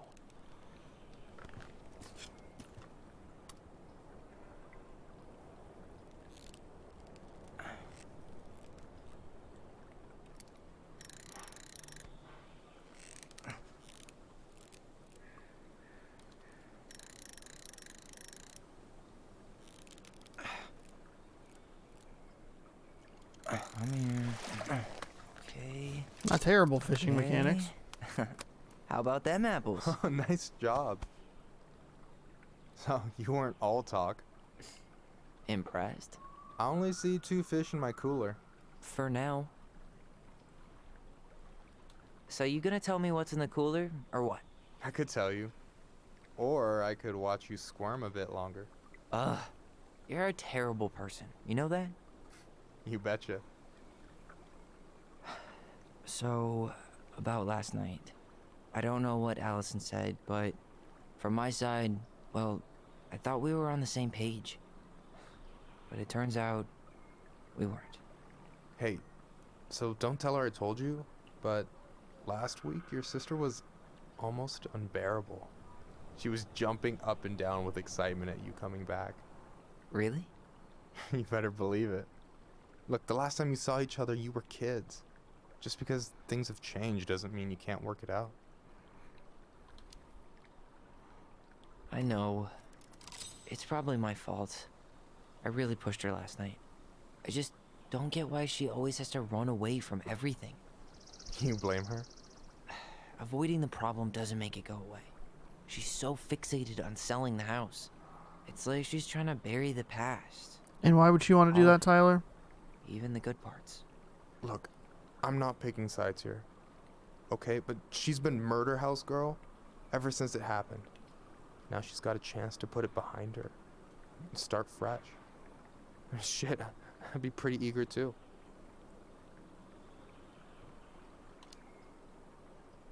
Yeah, well, I was the kid who killed his mom, and I still found a way to confront my shit. I mean, I'm here, doing the work. Even though, every second, I've got to fight the urge to run straight back. To fireweed, you mean? Yeah. When I first got there, all I could think about was getting out. It felt like a cage. But after a while, it started to feel more like a shell. I figured out who I was in there. But now, I've got to work out how to be that person out here. Well, if it makes you feel any better, none of us really know what we're doing. Like, shit may look bleak now, but your sister's never gonna give up on you. And you can lean on me too if you want. Just be careful, okay? Got a bad left shoulder. I'll keep it in mind. Thanks for listening. Don't mention it. Don't you say anything.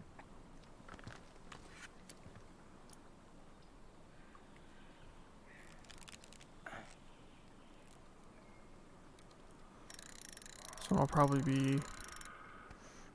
Oh, never mind.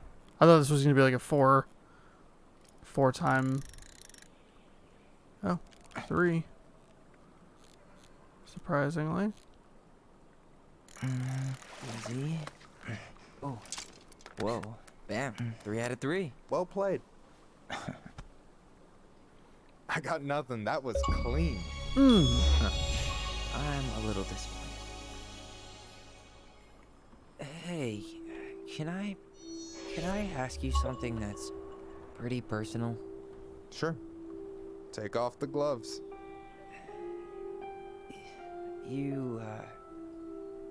You've been with people, right? Romantically? Yeah. A few. Have you? No. Not really. That's kind of surprising. I guess the right person just never came along? But you're open to the idea? Yeah, I could be. Let's say I'm reevaluating. You want my take on it? Sure. Heartbreak sucks. Look, I stopped listening to the entire indie folk genre just because I was dumped at a show once.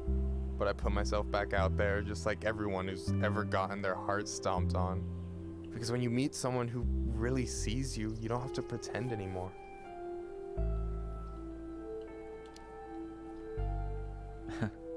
Hard to argue with that. And you're still interested in being that someone? Even after all the shit that's happened? Hey, I've got baggage too. I think it's worth a chance. Don't you? I think we're in total agreement here. Yeah? Yeah. I get this feeling like I could say or do anything with you, and it'd be cool. I feel safe. You are. Because your sister would kill me if I did you dirty. Yeah, she would. So, doesn't look like you're catching anything with that. I just caught 3 want me to fish. show you how it's done? Go for it. Hello? I just caught 3 fish?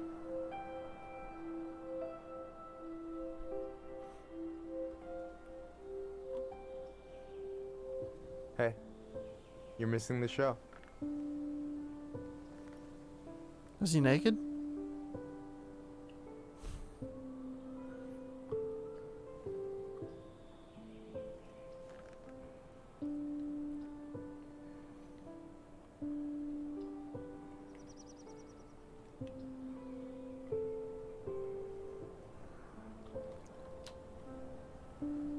Make a move! Hell yeah. Romance expert right here.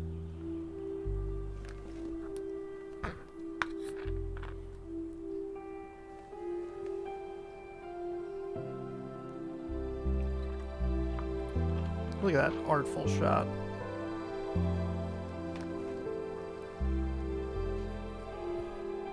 This really is an indie-ass indie movie. In a good way.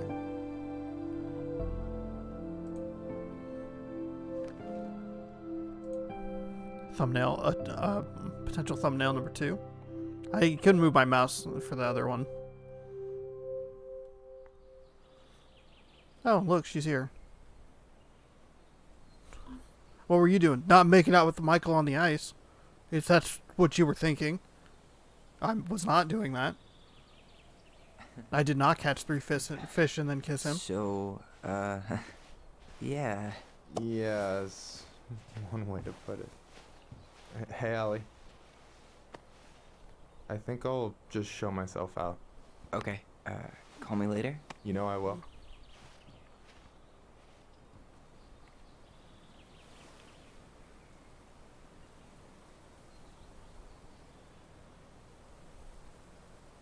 Sorry for interrupting. No, it's totally fine. We were done anyway. Did he not take his chairs or fishing equipment at all? Catch anything? Mostly ice, but yeah. Tyler, I'm What sorry happened to for his mouth? freaking out yesterday. All of this, it's just been really hard on me. Don't apologize. I was being an asshole. We should have never pushed you that hard. Come here.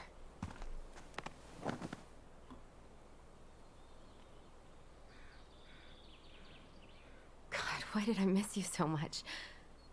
It's only been a day. I've been told I have that effect on people. You dum-dum.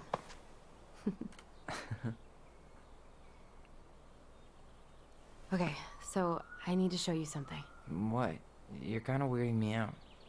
Can we sit down for a sec? I was just sitting in a chair on the ice all day. My ass is tired of sitting.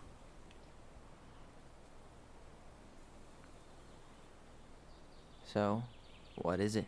I was just at Sam's. He's not our father. How do you know? I asked him, point blank.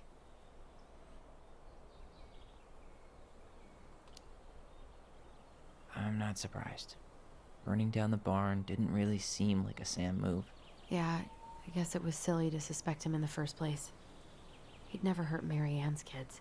There's something else. Look at this. This was taken in 1992 when Mary Ann first moved to Delos Crossing. See that ladder? Sam told me the barn has a loft. He helped her build it. Apparently she never told anyone about it. And it's still there? As far as he knows, yeah. What do you think? Should we give it a shot? We've come this far. And a hidden loft?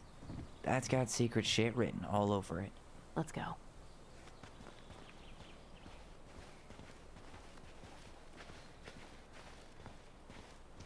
No, they just left the barn open.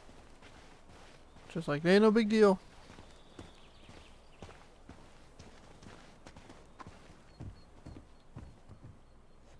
Ugh, I like what a that too. mess. That's not gonna help us get this house sold. Yeah, we got our deadbeat dad to thank for that. So obviously the ladder's gone, but what about that handle? Is it still here somewhere? I like that you have no reason to look at the ceiling, You want to take another look at the picture? It might help. but it's like What do you it's think there. is up there? I don't know. I'm trying not to speculate. My brain was going to some real dark places. Don't worry. Whatever's up there, I'll protect you. We'll see how chivalrous you feel when you've got bats in that perfectly coiffed hair.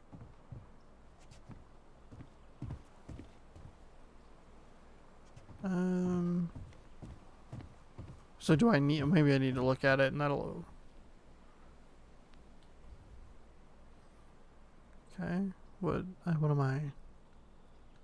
What am I looking at here? Game. What do you think is up there? I don't know. I'm trying not to speculate. My brain was... No lever. Man, this place is a mess. If there was... I thought I saw something red over here, but guess my mind's just playing tricks on me. What? Is there something red? Need to see the picture again?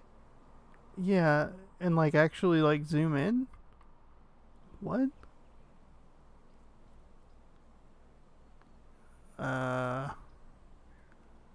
Okay. I mean, I guess it's fine that he pointed out something red. Look. Thankfully, the little dots for what's actually interactive. For a second, I thought there might be another secret stash down here, but just a loose plank. Nothing here. Just a regular old light switch. The handle should be behind this.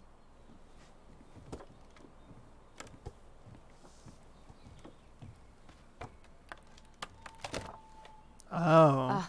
Okay. There it is. All right.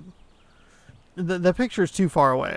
Would be surprised, not be surprised if a lot of people Secret keeper had always trouble did with that. store all the best secrets in the clouds.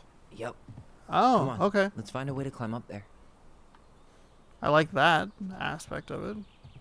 Call back to the story from episode 2. Which would make more sense if that... It's so weird that the answer to the puzzle is numbers that are written directly on the page. Because the other, like, 3 puzzles now? The door, the pictures, that, and the piggy bank. So 4. 4 other puzzles have directly related to reading the actual book.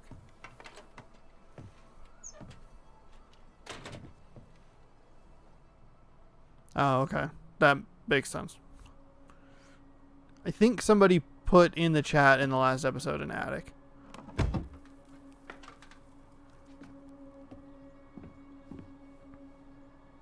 Can you see anything? Nope. Nada.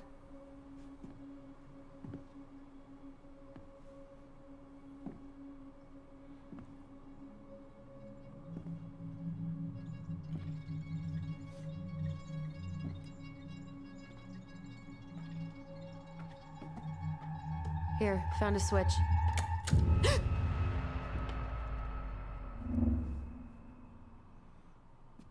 Oh, cool. Okay. Holy shit. Well, that shaved a few years off my life.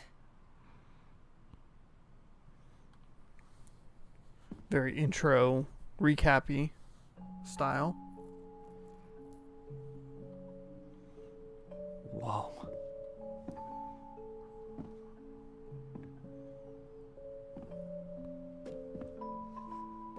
It's her story. Look, she left us something.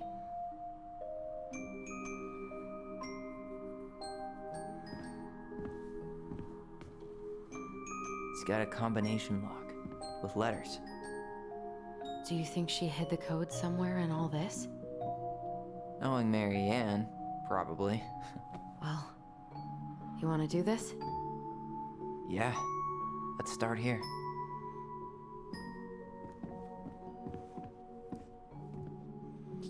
So there are 3 pieces of wood. Nope, there's more than 3 pieces of wood. Okay, let's start here in the back. Recognize this? Yeah, it's from the story where the goblins tricked the Mad Hunter. It looks like it, but it's different, right? Can you check the book?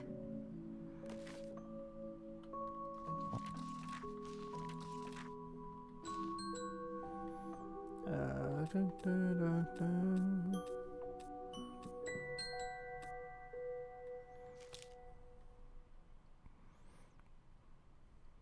Okay, spot the differences. There's no goblins.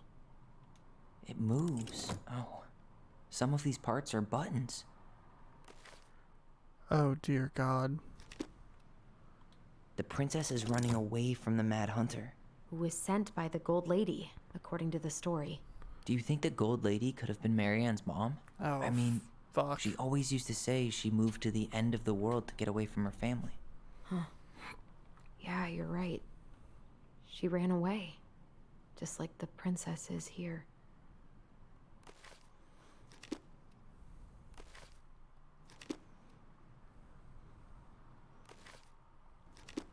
Why do you think she added that castle in the background? See the color of the flag? It could be her mother's castle. It looks like the princess is running away from it. So, Marianne ran away from home, and she grew up kinda rich?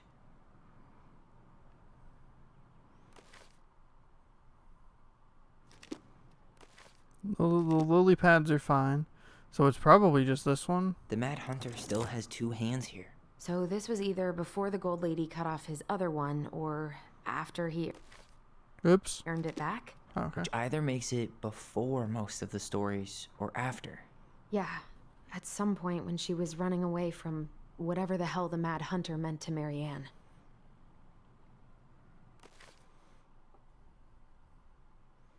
Did not realize there was only one hand. I was looking at the splash.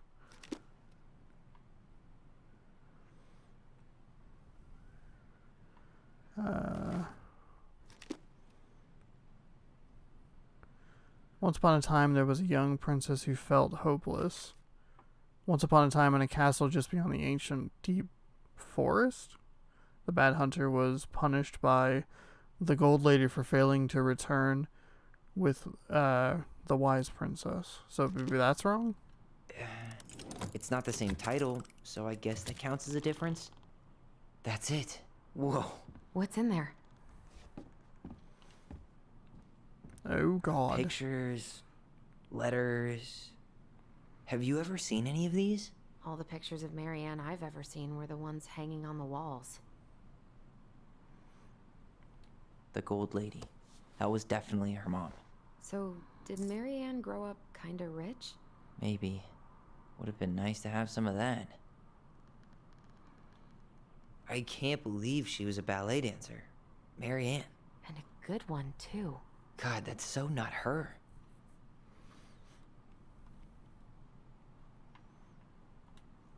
Oh, poor thing. Why would she keep an old drawing of a pet in here?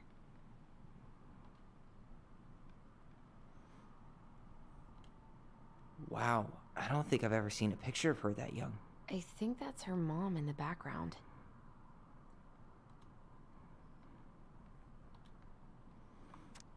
Marianne, I can't do this anymore. You deserve better than cliche bullshit like it's not you, it's me. But the truth is, it's all just been too much to deal with, and I've realized I'm just not ready. Maybe if we could have dealt with all of this on our own without your mom constantly putting pressure on us, things could have been different. But the damage is done, and it's probably too late for that now. I'm so sorry. You're an amazing person, and you've made me a better man. I hate myself for doing this, but I feel like we'll both be better off apart. There I go with cliches again. Please don't ever stop being who you are. But, but I'm gone. Brent. Could this guy have been any more cryptic? It was pretty clear. Did you know she studied engineering? No. But it looks like she changed her major to visual arts. I don't think she actually got it changed. The paper's not signed and it's all wrinkled, like someone tried to throw it away. The fall of 1984, Marianne Ronan, student ID 7122818, phone number of 204-0371. Apparently recently broken up with, so. Address, original major, new major. Okay. You think the guy with her is Brent from the letter? I would guess so.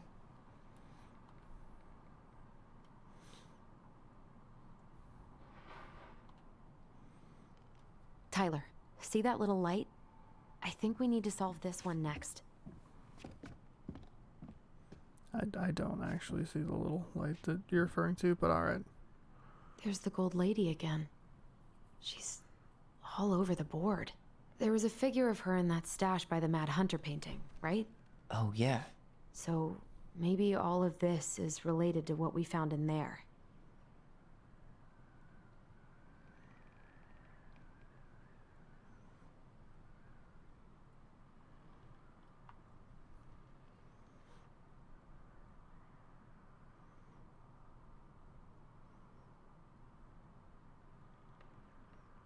Okay.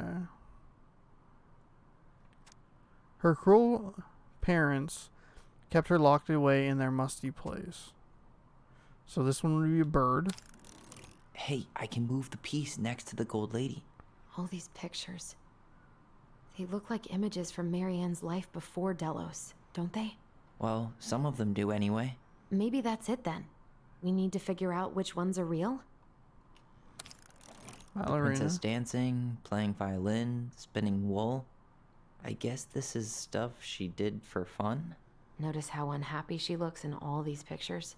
I don't think she was having any fun.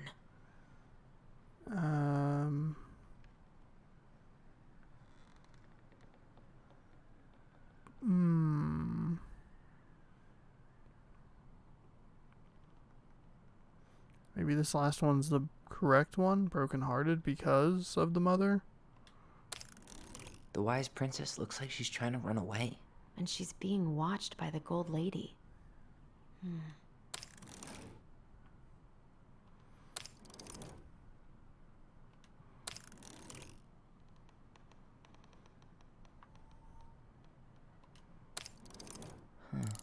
What's the gold lady do? Is that it? It's opening. Oh. Okay, so we have the first symbol, it looks like. Do you have any idea what the code might be? No. So we should probably see if Marianne hid anything before we go trying to guess. Yeah, I just was moving the one and found the first one. What's in there this time?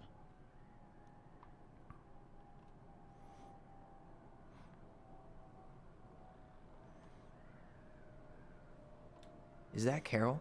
Yeah, and Sam. Look at him. He's so young and happy.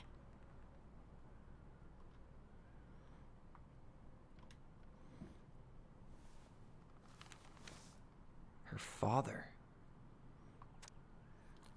5/17/1996. Marianne, I hope this letter finds you, but since you didn't leave any contact information, I will have to send it to you, to your aunt, and hope for the best. I'm writing to inform you that your mother has passed away last week. We just had her funeral reception. The house has been filled with people all day, friends, family, colleagues, and church members. It's now 11 p.m., and I'm sitting alone at the kitchen table, surrounded by dozens of trays of food, flowers, and sympathy cards. And your cousin, Addie, brought in a beautiful photo album full of all our holiday pictures in Laconer. You're there in all of them, but you weren't here today. We haven't heard from you in 4 years, and can only hope you made it to Alaska or wherever you are, and that you and your child are both safe.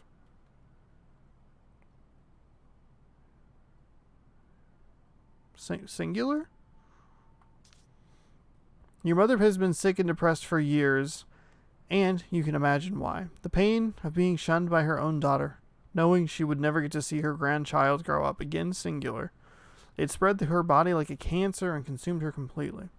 All this suffering simply because you ran away like a temperamental little girl instead of accepting her help when you got pregnant out of wedlock.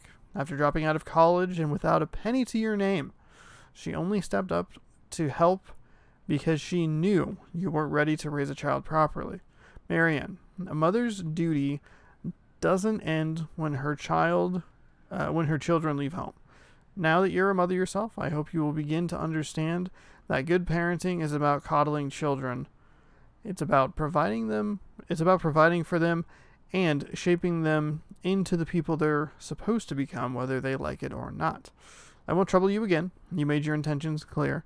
I just thought you should know. Third page, Dad.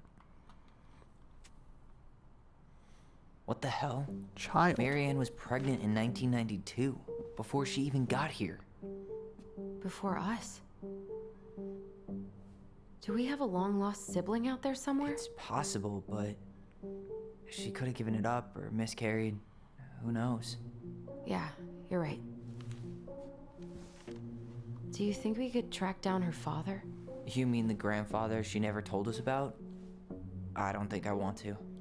You're not at all excited about having more family. You saw the letter. I don't think we want any part of that. Fine. Let's keep digging.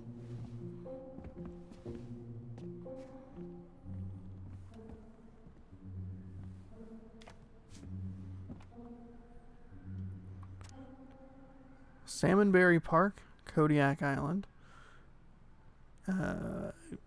Eco Village Arts Workshops.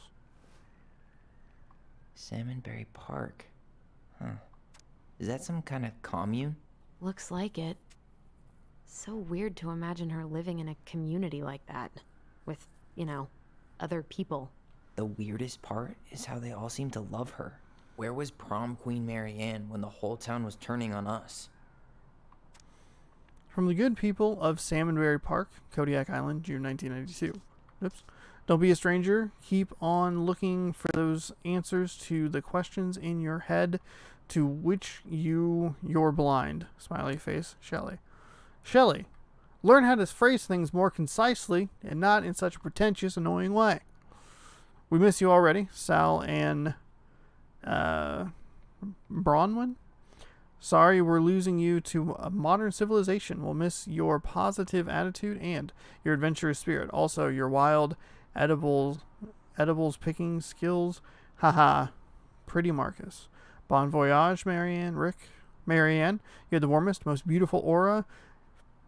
And I know you'll keep on shining wherever you land. Peace and blessings, Jarita. Thanks for being our little ray of sunshine. Godspeed. Cobalt and Wadi. I like your pictures. Love, Kamala.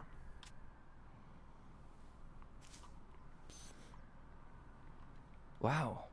She worked for a watchmaker in Juneau before she moved to Delos. No wonder she was so handy. She worked there for like a month. Clock repair. Oh, pay period. Never mind.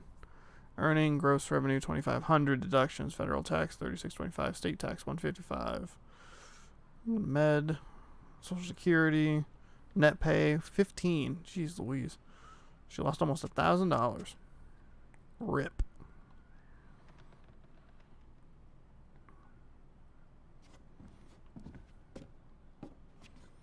This just lit up, so I think we're supposed to try this one next. I'm really glad that she is pointing this out because I do not see exactly what's lighting up. Unless it's the literal light above it. In which case, okay. What's this? Some sort of map? This looks like a dinner party with the old bear and the very old beaver. We deselect that one. So we have a watchmaker. I don't know what that is. One day she took her tiara and ran away to the forest. That's the Gold Lady's castle. Okay. This is the princess's house. That one's last. What's that plant thing on top? Oh, those are definitely salmonberry flowers. Hey, that degree in outdoor studies is paying off. Some sort of clock? This is the princess's house. This looks like a dinner party with the old bear and the very old beaver. Yes. All right. So What's we in have there? Another letter? orange E. All right. Should be easy enough.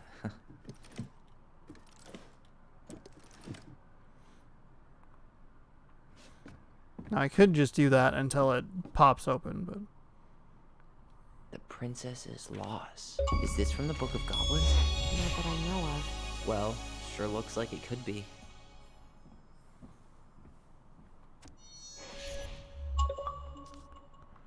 oh, getting all this stuff that's on the screen makes me hard to read.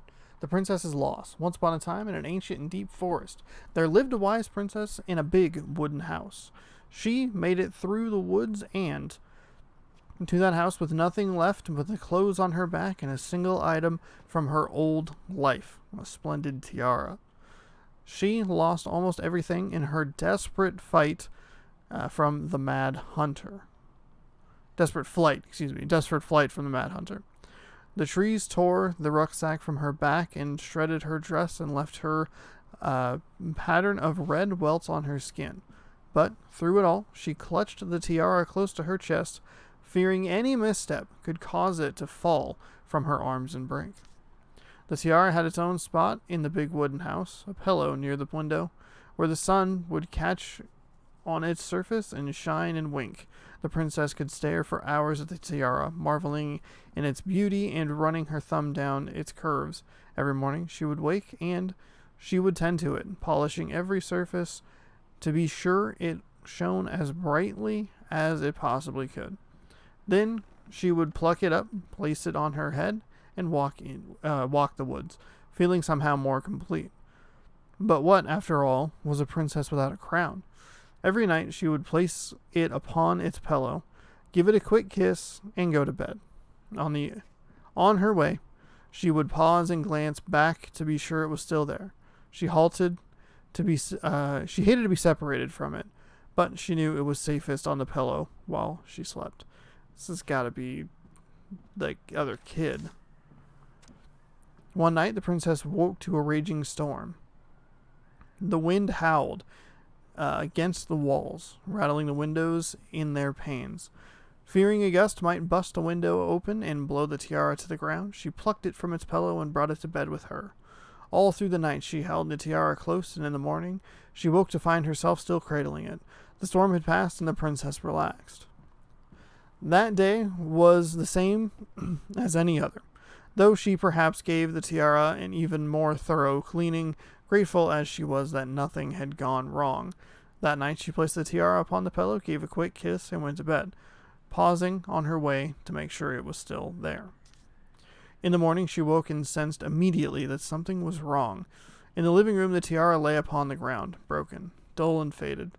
Nothing else in the room had changed. The pillow was exactly where she had left it. The window was closed. There had been no storm, no wind, no sign that anything at all could have gone amiss. Only the broken tiara, mute on the ground. She picked it up and held it in her arms with a guttural cry. But though she tried to fix and polish it, it was gone, beyond repair and with no shine left. Okay, I'm going to go ahead and take it back. I really hope it's not a kid. The baby. The princess held the tiara throughout the day and throughout the next night, sitting in the... Okay, jeez Louise. Trying to read here. If you could not cough. The princess held the tiara through the day and night. Through the day and through the next night, sitting in the same spot at the window where she used to polish it. When the sun rose, she looked outside, her gaze fixed on a sapling. She remembered how the sapling had survived the winter, clinging to life despite the frozen, unforgiven earth. Without a word, she went out and buried the tiara in the ground beneath the sapling, and as the final scoop of dirt fell, the tiara felt truly gone, and with it another link to her old self. She could only go forward and find a new place for herself in the world where she was no longer truly a princess with a tiara, in a tiara and a beautiful gown, but a one woman alone in the deep ancient wood. And that's how the princess lost her most precious treasure and her title.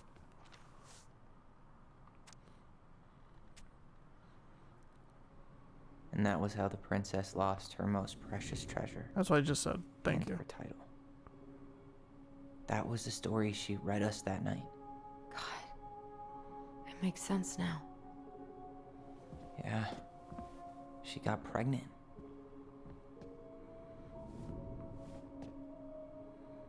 And she ran away to start a new life.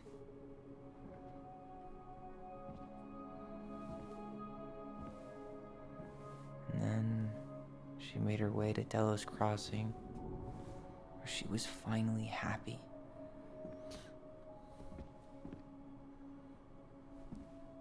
But then the baby died.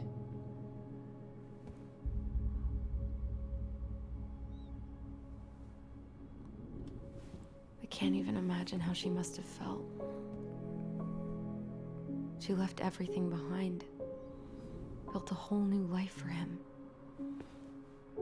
And then he was just gone. I guess having us helps her move on. But when it looked like we were going to be taken away, she snapped. She just couldn't lose any more children. It really wasn't anything we did. I don't know what I'm supposed to do with all this. I don't either, but all I wanted was to understand what happened to her. And now I do. Yeah. But we still haven't seen what's in that chest. The yellow is an O, by the way. I did not realize it was on the door when it opened. Okay, so how do we open it?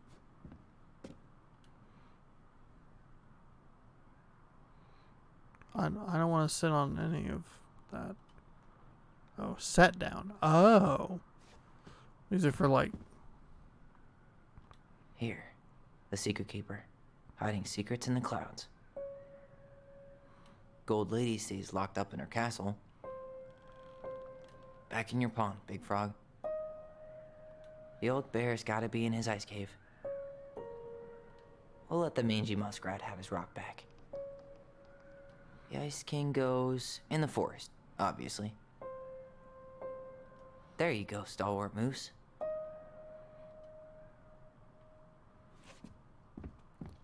Pardon me? That's the pious pelican spot. Crafty goblins go here. The moon hag's gotta be imprisoned in her lake. I don't have one. The mad hunter, always on the princess's trail. The wise princess goes in the big wooden house, of course. I'm missing one. Oh, god dang it.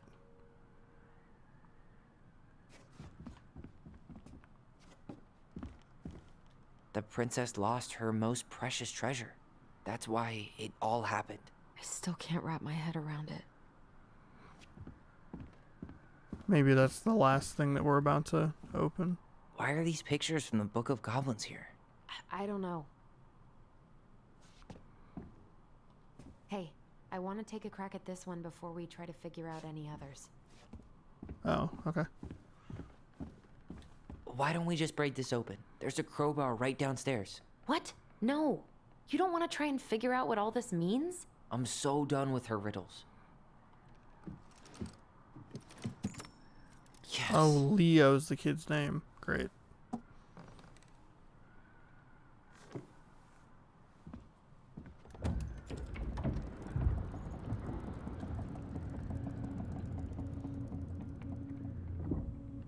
Whoa. Did it just get darker in here?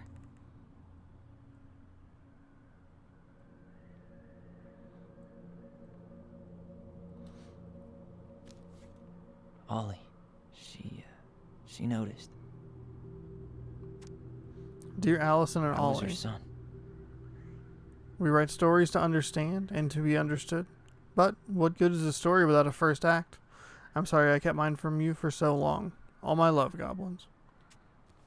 Why does she have a photo of that tree locked in here? Oh no. I really don't want to go dig anything up. Sounds like a bad idea.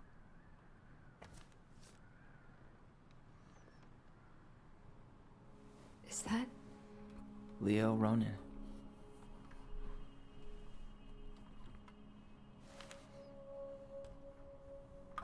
Why didn't she tell us about him? Why didn't she tell us any of this? I mean, it's fucking terrible. That's why. Allie, did we do the right thing opening this? We did. It's better we know what happened, even if it's hard. And there's one more thing we need to see. Are you sure? Yes. Oh god. Come on.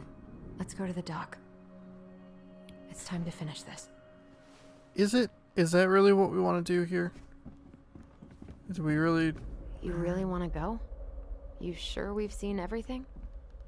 Hang on, let's keep looking for a second. I guess we could stay a little longer if you think there's more to find. The crafty goblin's good deeds. Of course. The goblins had to help out the creatures of the forest to pay off their debt to the pelican. Well, what did they do? You know, I don't really remember. They removed a thorn from the frog's back. They broke open the beehive for the bear.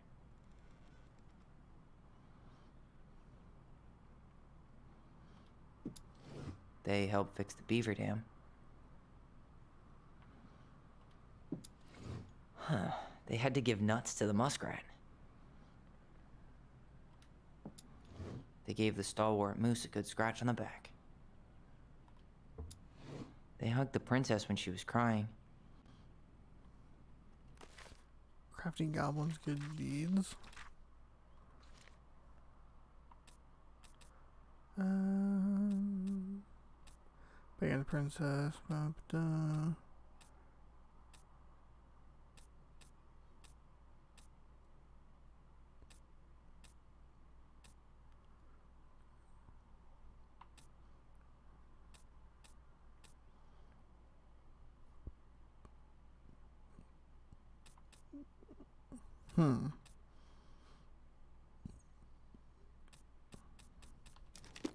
Any sort of indication about what this would be? Or is this like more of a kind of just in general sort of thing?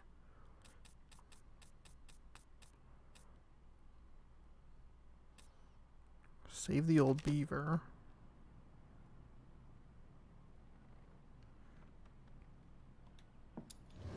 Or not.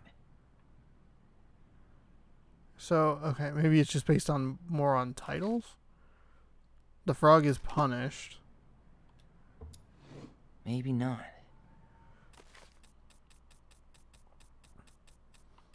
Save the beaver. Irritate. Pelicans.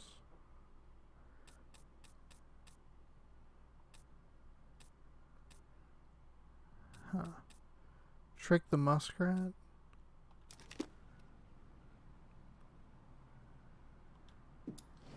Maybe not. Crafty goblins, good deeds. Interesting. Seems like a... The very old beaver's repair list. That's the story where the princess's house gets damaged by a storm and the animals help her fix it. Yeah. What did they do to fix it again?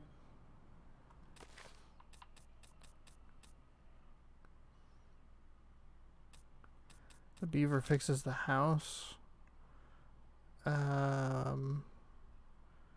Shingles, planks, beams. So shingles. Huh, she fixed the roof shingles.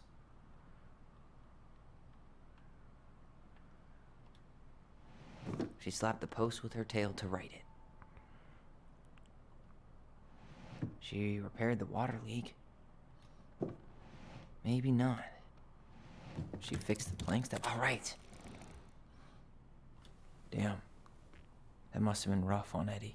Yeah, he doesn't really like to talk about her. Dear Marianne, you cover your ears every time I try to have a conversation with you, so I thought I'd have a better chance doing this in a letter. I know you don't like saying goodbye, so I'll keep my melancholic rambling short and sweet. I want to thank you with all my heart for taking care of me these past few months. Can't even imagine how exhausting it must have been for you to look after a sick old lady when you have 2 small children at home. I know you want me to keep fighting this disease and hoping for recovery, but it's always been a great strength of mine to know when it's time to let go. And that time has come. I'd like to ask you for one last favor. Please take care of Eddie after I'm gone. My poor boy puts on a brave front ever since his father died, but I know he's in pain. I would be so much more at peace knowing he still has a family. Maybe he could teach the kids how to fish. He loves spending his time with them. Thank you for the warmth and the peace you have brought into my life. Give the kids a kiss for me, will you? Carol. Fuck.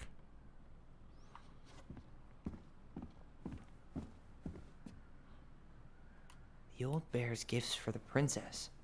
I'm totally blanking on that story. What did he give her again? Why don't we open up the book and check? The old bear's gifts for the princess. Oh, okay. Alright. Let's see. Oh, there's a lot. Oh, God, there's so much.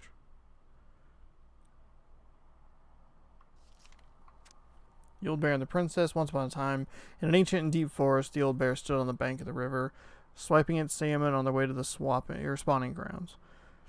Just as he got his paw on a particularly fat one, he heard a woman shouting for help. He considered simply eating his salmon, but then she screamed again and lumbered to investigate. After a short walk, he found the princess clinging to the top of the tree while a wolf snarled and scraped at the base of the tree. Old Bear would normally not get in the middle of such a situation. After all, as a fellow predator, he understood the wolf's need to hunt. But when he saw the princess, he was struck by her beauty, and he knew he needed to help. With a great roar, the bear heaved onto his hind legs, rising to full height. The wolf snapped and snarled in his direction, but the bear roared again, and the wolf took off into the trees, tail between his legs. Old Bear fell back down onto all fours, stared up at the princess. She regarded him fearfully. "You can come down," he said. "How do I know you didn't save me just so you could eat me yourself?" asked the princess. "I suppose this is a fair question," admitted the old bear, "but I promise, I won't eat you." The princess had no reason to trust Old Bear, except that he had kind eyes, and so she slowly made her way down the tree. When she reached the ground, the bear only watched her, and so she supposed she was not going to be eaten today. "Thank you," she told the old bear. "Of course. Can I walk with you back to your home?" "Of course," said the princess.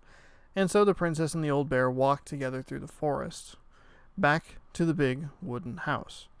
After that day, the princess would occasionally find gifts from the bear: a fresh-caught salmon, a handful of ripe berries, a newly bloomed bluebell. One spring, when a sudden thaw flooded the path out, the bear was there, and she rode his back across the river. The old bear began to think that the princess should be his mate. After all, she had no mate, and she needed one, and he could keep her warm and provide her a much more suitable den, and catch fish for her, and protect her from wolves. She, in turn, would brush out his fur and pick berries without smushing half of them, and scratch that one part on his back he couldn't quite reach. And with how she took care of the goblins, she would be an excellent mother for his cubs. One day the old bear came with a ring of spruce and asked the princess to be his bride. I'm sorry, said the princess. You are a very good friend, ouch, and I appreciate all that you've done for me, but I cannot marry you. You're a bear, I'm a princess. It would never work. The old bear was crushed. Can we still be friends, he asked. We will always be friends, said the princess, but I will never marry you. Okay, you really didn't have to push it in twice, alright?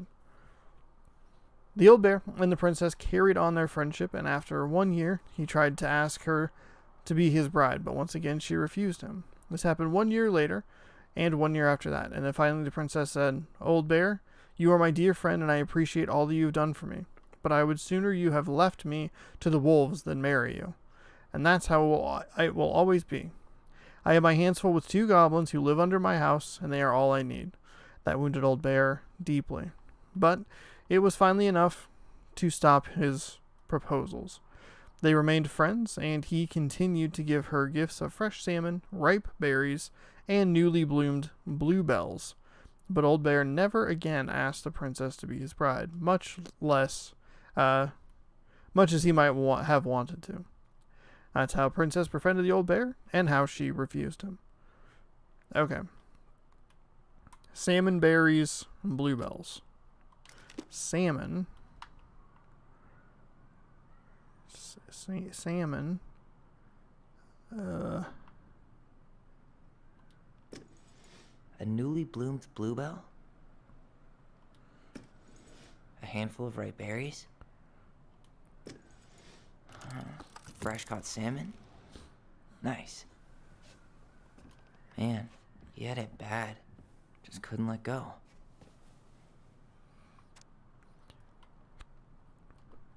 Sorry for the note under the door, like a prison inmate. You okay? I stopped by and rang a couple times this week, but you didn't answer. I could see the light on in the hayloft, so I figured you were in, but didn't want to talk. I hope I didn't ruin everything. I know I can probably come on kind of strong, but the thing is, I don't know how to talk to a woman like you. You are strong and kind, and you know so much. It's hard for me to know how to keep it up. What? And you know so much, it's hard for me to know how to keep up. All right. I guess all that went to my head, but I want you to know I got the message, and I'm gonna get out of your hair now, and there doesn't need to be any bad feelings. We can pass on the street and say hello or not. It's okay. P.S. I noticed your car was leaking, so I put some sealant in there. You might need to take it to the shop. Let me know if you want me to come with you, because sometimes guys try to rip you off. If not, no big deal. Sam. Rip. Alright. The crafty goblin's loot. That's from The Princess and the Two Thieves. I drew the original. And I distinctly remember drawing that cake, which is arguably the best part of that illustration. All right, Picasso. Then you probably remember what the goblins stole in that story, huh? What was it?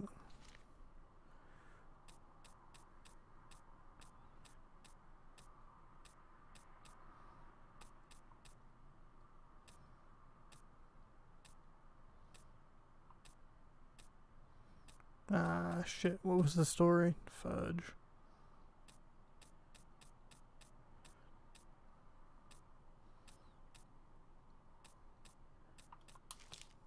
Ah, here we go. Oh, I forget it's based on the illustrations. Let's see. Let's see if we can kind of just skim this. The cake.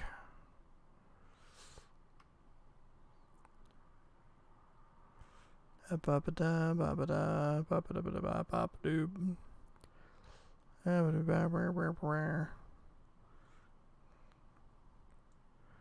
Okay.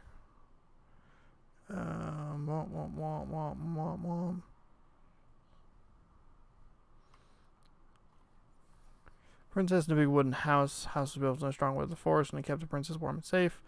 Not a native of the forest, but she never spoke about where she had come from, for it made her cry. She didn't have many friends, as she liked it. Forest was big and deep, many paths led to her house. Princess happily left her habitat. So only she needed for a long time was just fine. Snow blanketed the earth. Only a few nuts and eggs.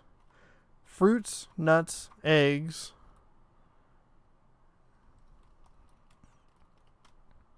Spoons, plates, forks, knives, blankets. Oh boy. And then a cake.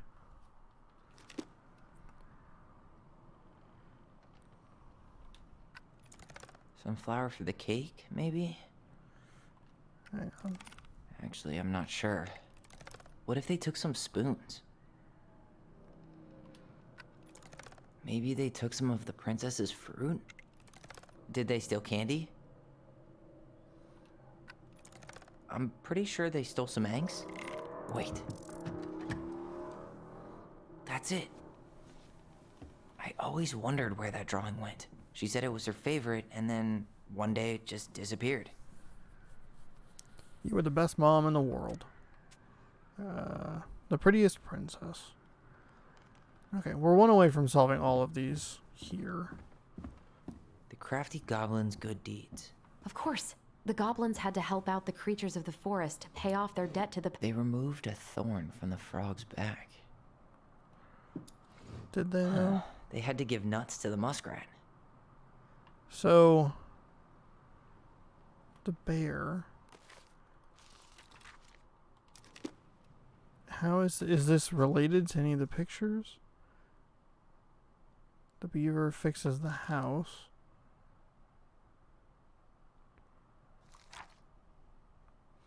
Princess's party. The goblins in the ice cave. 2 thieves. New friends. The bear's big paws. And this one has the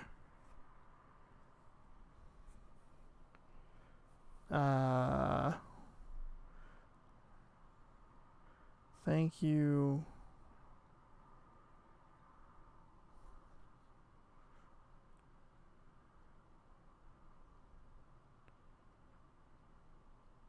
You never went, every pause or anything. Okay, so it doesn't look like they did anything for the bear. Oops. They broke open the beehive for the... Actually, I'm not sure. So maybe the muskrat is next. The moon hag.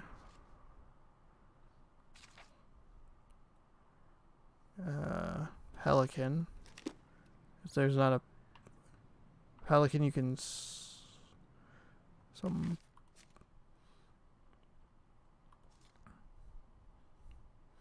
The frog is punished.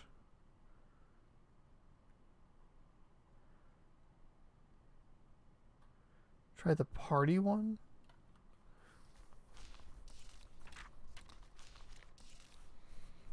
Would they really double up on this one?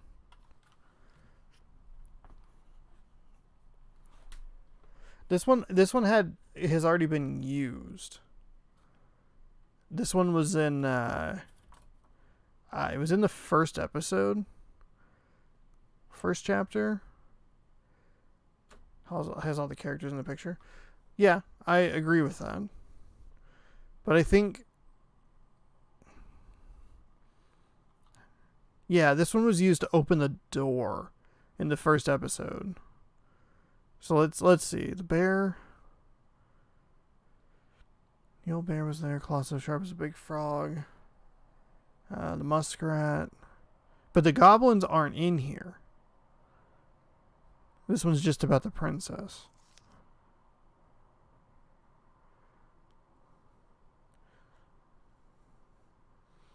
Oh, that's okay. Must have been part that you missed. I know you didn't see all of the first part of it. The frog is punished. There's no... In the bear one, the goblins are there. Pelican. That one doesn't have... Okay. Save the old beaver.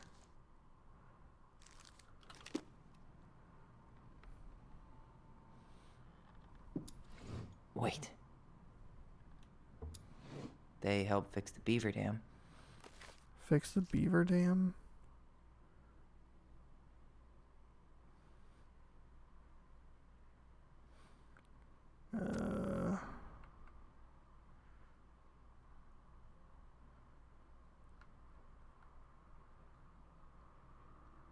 They saved the very old beaver.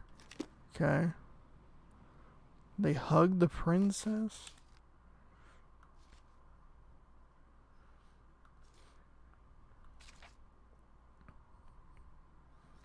Tricked the muskrat? Oh, god dang it.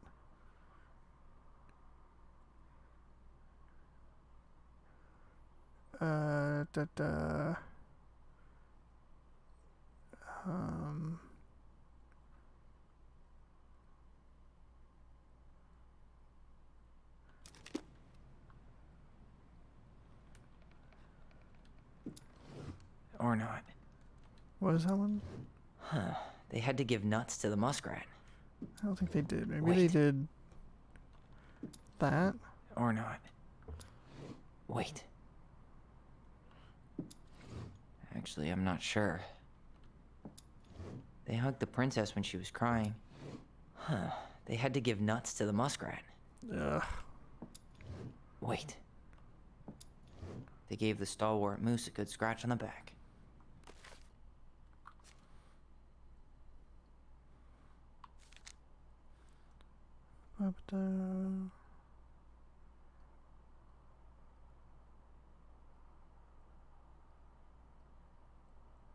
Goblins followed the stalwart moose in the river. Maybe they didn't. Ah. Crafty goblins, good deeds. I'm just gonna look it up.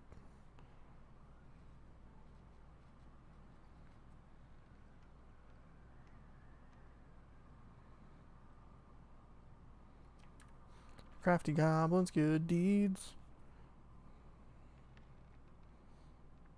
Come on. Come on, phone. Come on.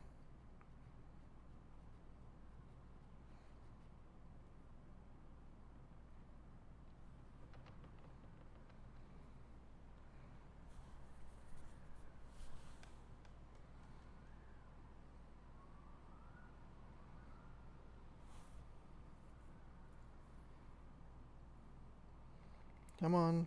Oh, god dang it. Why do these sites load so like such garbage? It's just text.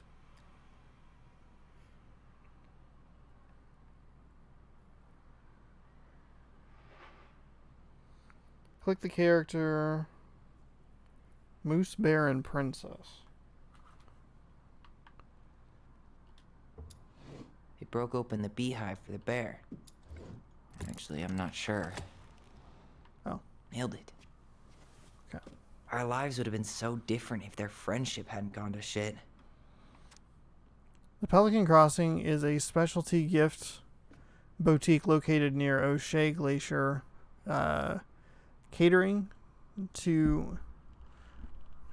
The Pelican Crossing is a specialty gift boutique located near the O'Shea Glacier, catering to Gastu Channel tourists as well as Delos Crossing locals. We specialize in an assortment of high-quality products from home accessories, handmade souvenirs, to personalized apparel and locally made art. The Pelican Crossing will be the first store to act as a relay between the buzzing arts and crafts scene and customers. In addition to a wide array of novelty handcrafted products, the customer will enjoy friendly and knowledgeable customer service from Vici store co-owner Tom Vecchi, Vecchi, and up-and-coming artist Mary Ann Ronan. The business plan is prepared to obtain financing in the amount of $20,000 to purchase inventory and help cover the expenses in the first year of 2 operations. In year 1, the Pelican Crossing plans to break even, and in year 2, we plan to generate a moderate profit. Working on the executive summary part of the business plan, what do you think, Tessa? So I think that's all of them. It did not lead me to what I wanted, which was the final collectible, which I'm sure is an achievement. You really want to go? You sure we've seen everything? Either way, I'm ready for this to be over. Me too. Is it really going to ramp up that quickly? That much? That fast? They spent so much time. Granted, I played it slowly. But they spent a lot of time not really answering any questions, and all of a sudden they're just going to... What are we waiting for? I want to know who was here that night. Ramp up and call it good? Let's try and remember who Marianne was arguing with. Wait, I thought we were going to the...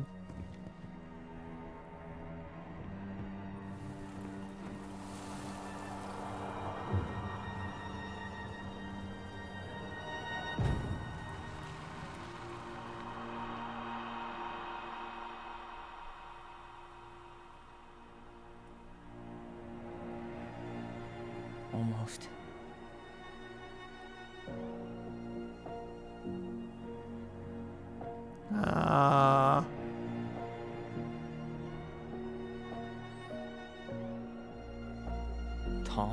Tom It's Vecchi is Tom. our father? Of course. It had to be him. Really? Tessa knew, didn't she? Yeah, she must have. That's what she didn't want to tell us. God, Marianne and Tom? I know. What should we do now? Yeah, call him out here and make him tell us what was going on. And if he won't? We know his secret. He will. Tom? It's Allison.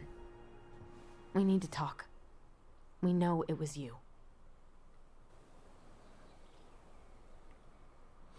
That makes sense. He had the most to lose of any of the characters. Having him run for mayor and having a secret that big would probably tank him in any sort of election sort of thing.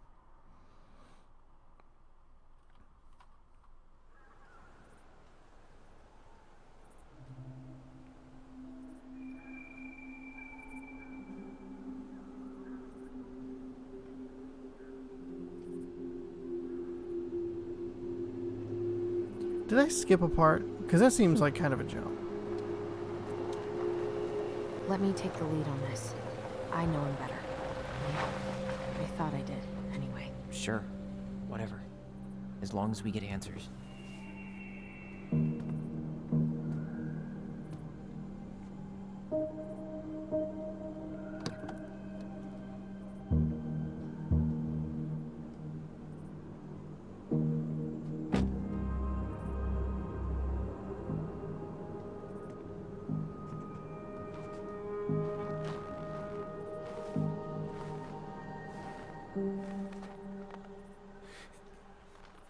Kids, listen. You're our father.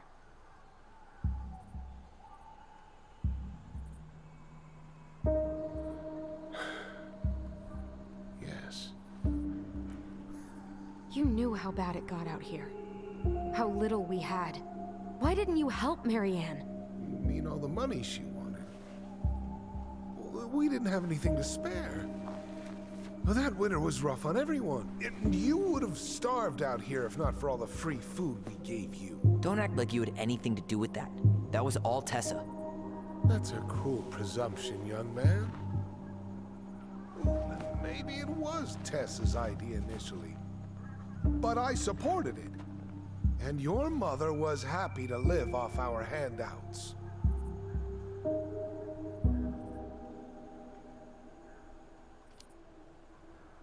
You tried to burn down our barn and knocked Tyler unconscious. I never meant to hurt anybody. You weren't supposed to be home. Doesn't excuse the fact that you didn't even stop to help. What do you want me to say? I panicked.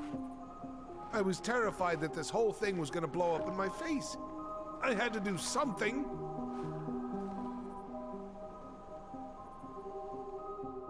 Okay, I forgot that the barn was on fire.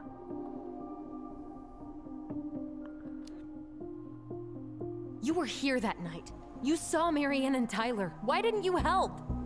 I know it wasn't my best moment, but she threatened my life. So you just decided to let her drown? I didn't decide anything. Everything happened so fast, I panicked. And by the time I got to town, Brown was already on his way out. There was nothing else I could do.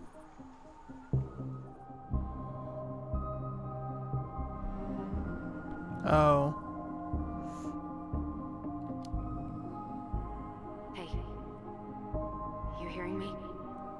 Yo, sorry. I'm trying really hard to keep myself from punching him in the face. Does he really expect us to believe there wasn't anything else he could have done that night? I don't know, Ellie. I'd rather not think about it.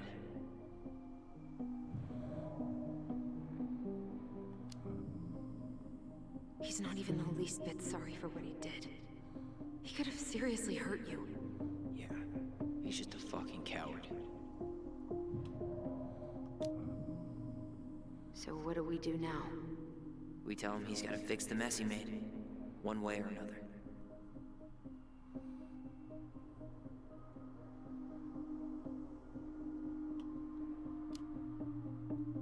You failed us, Tom.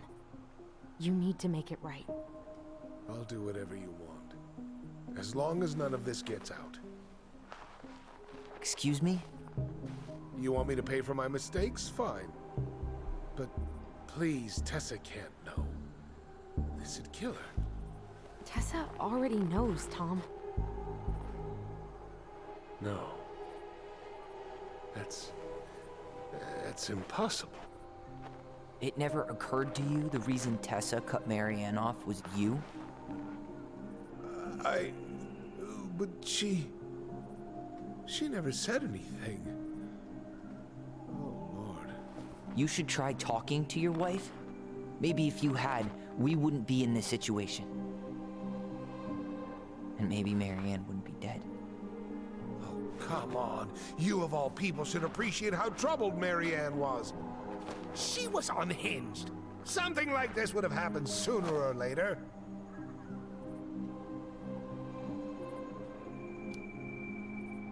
That was convenient for you, huh? You preyed on her because she was vulnerable.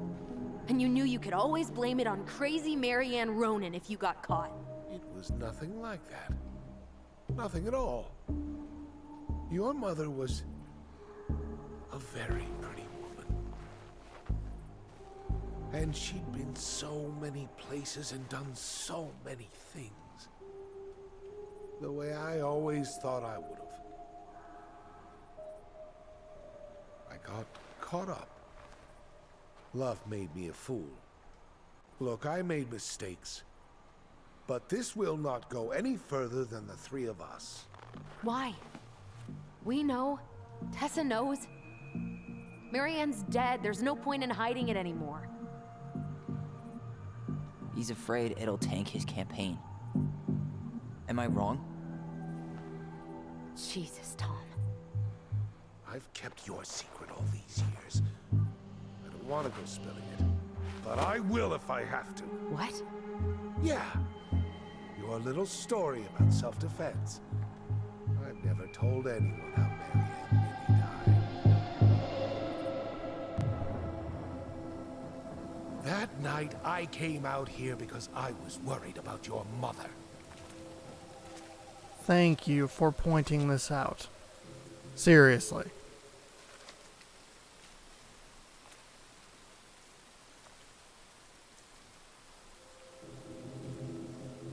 Look at this little hat brim in his hood.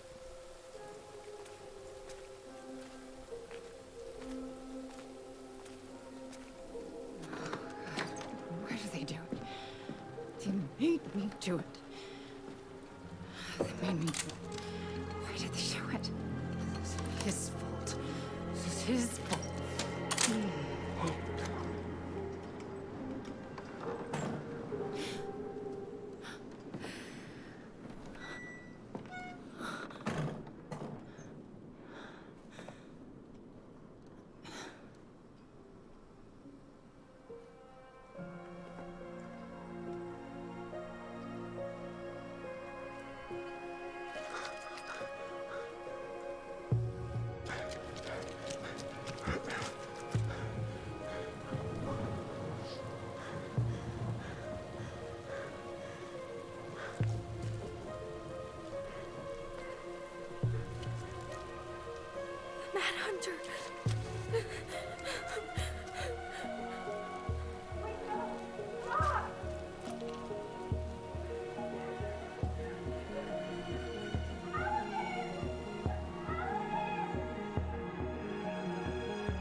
No. No way. You're a fucking liar. I saw what I saw. Ugh! You're manipulating us just like you manipulated her. Tyler! You're not listening to this, are you? Be smart about this, Allison. Are you sure you want this to get out? You've got way more here to lose than he does. His name will be all but cleared, but you'll be a killer. What will your uncle say? He already knows. And Michael? Well, the whole town might turn on you. Don't touch her. You know I'm right. Just get out of here, Tom. Tyler and I need to talk alone. Just please. Think twice before making any rash decisions. There are a whole lot of lives at stake here. Leave us the fuck alone. And never come back. Well, maybe a smidge late there, Tyler.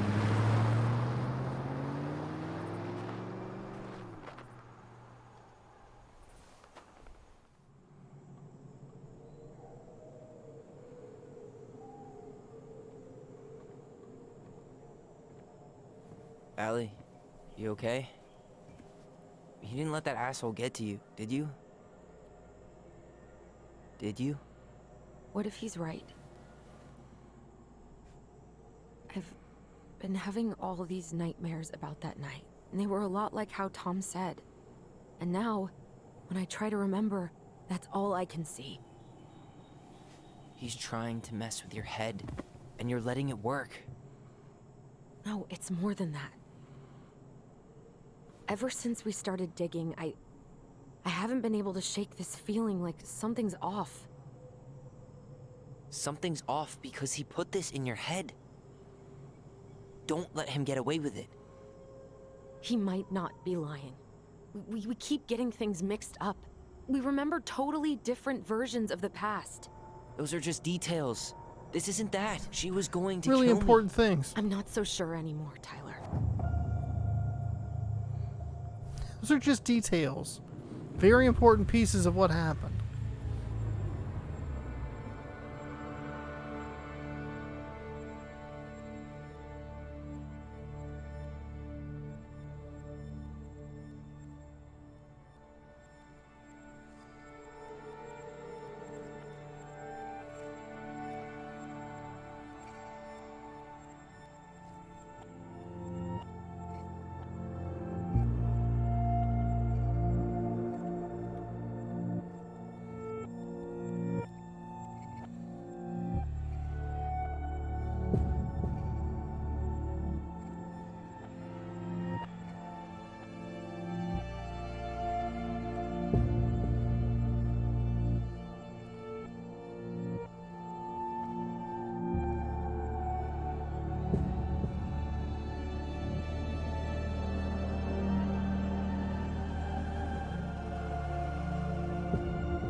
She had a gun pointed at me.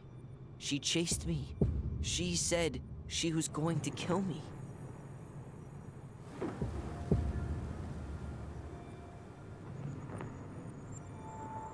She threatened Tom with those exact same words. With the same gun, on the same pier. The thing you said to Eddie the other day got thrown back at me. Don't you think it's possible that happened here too? I guess it's possible. Fuck. I don't know. And we're never gonna know the truth, are we? Because the second you walk away from something, that's it. Yeah. I guess at this point, you just have to decide what you believe. Me? Yeah. You need to start dealing, Allie. And that means coming to terms with whatever version of the past feels the most true to you. No more running. Whatever you choose, you gotta live with it, okay?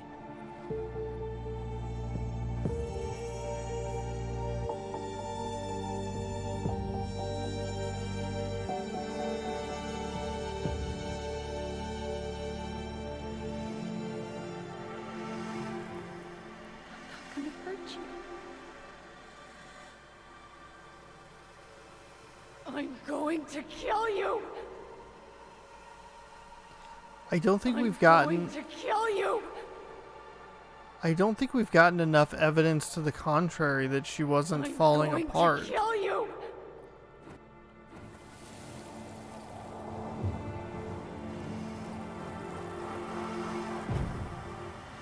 I'm going to kill you! No, don't do this. Mom, no. Allison. This isn't... What?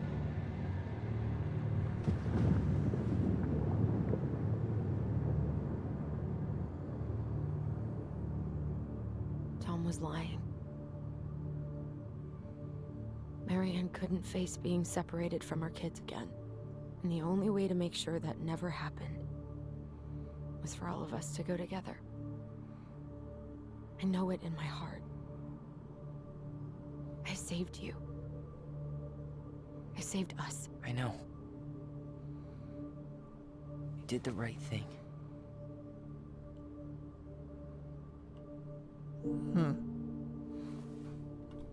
You wanna go back inside? Yeah.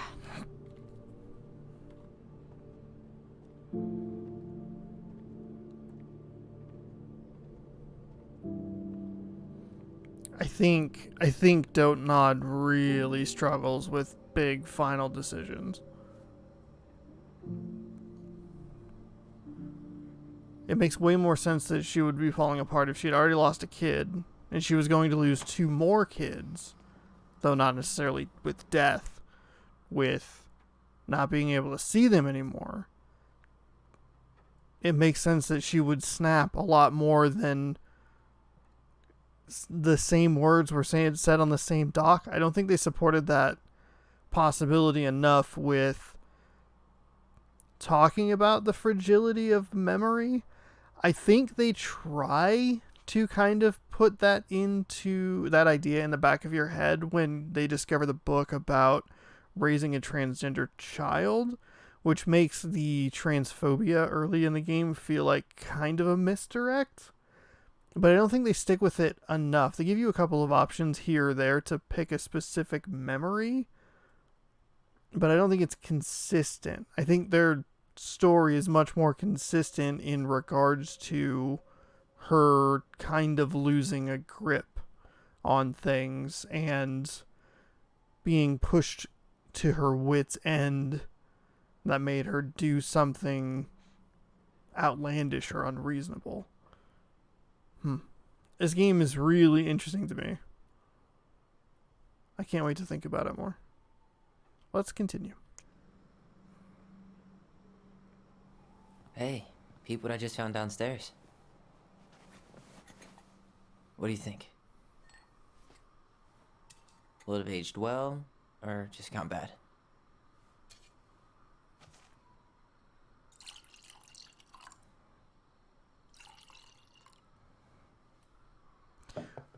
Also, one more minor interruption. I do not understand why Tyler just completely disregards why she would be so upset about murdering her own mother. I do not understand why that is just going way over his head. Cheers. It's driving I me guess. nuts.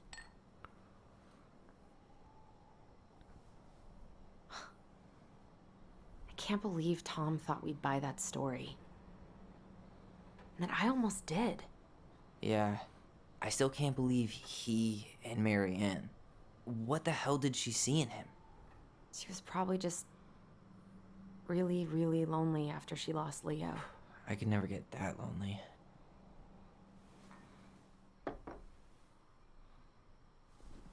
Listen, with everything that's been going on, it got me thinking. About our voice. Like, that maybe we should stop using it. What? I just don't trust it, and I think we'll be better off without it. This morning, I kept getting these horrible visions. Of you and Marianne and Eddie. Visions. Like our memories? Yeah, but different. It was all my worst thoughts brought to life. You were in my bedroom saying I abandoned you. Eddie called me a snake. I'm sorry. I should have been there for you. It's okay. I was the one who walked out. I can't let that happen again. I don't think it will. Something's been pushing us to find answers. And now we have them. Maybe I'm wrong. And if it stays bad, we can stop. But I really want to keep what makes us, us.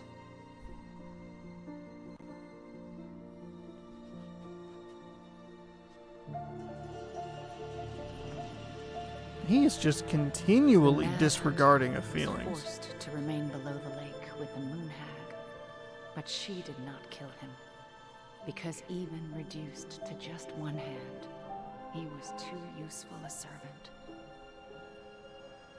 Lo, he plotted What do you the day think? he would emerge. Brothers and sisters? To once again hunt the wise princess and earn back his left hand. Always. And that is the story of how the crafty goblins rescued the wise princess from the mad hunter.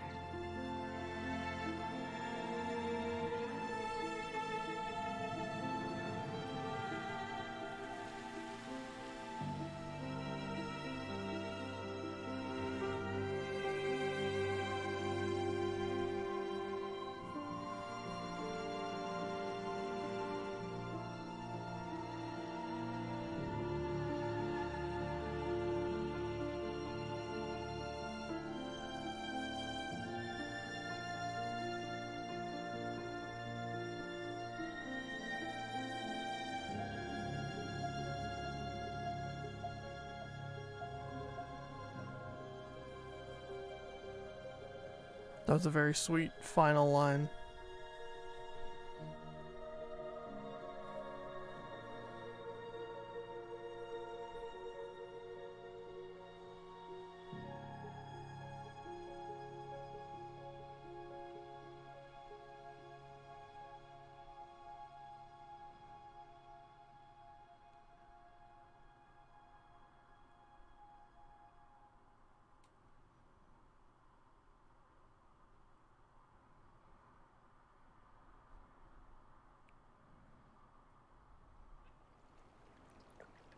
Ooh, 6 months later.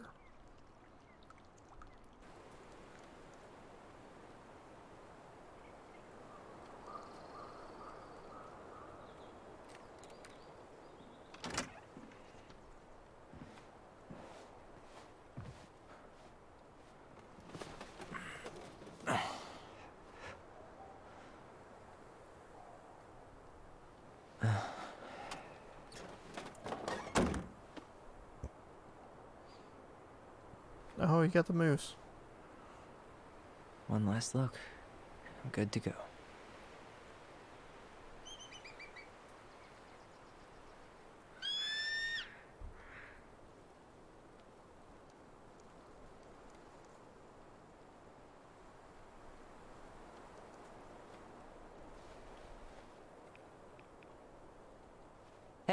it's me. Hey, me.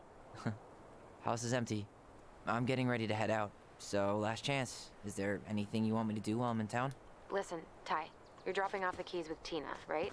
Yep, gonna leave them at her office on my way to the ferry. Well, that's it then.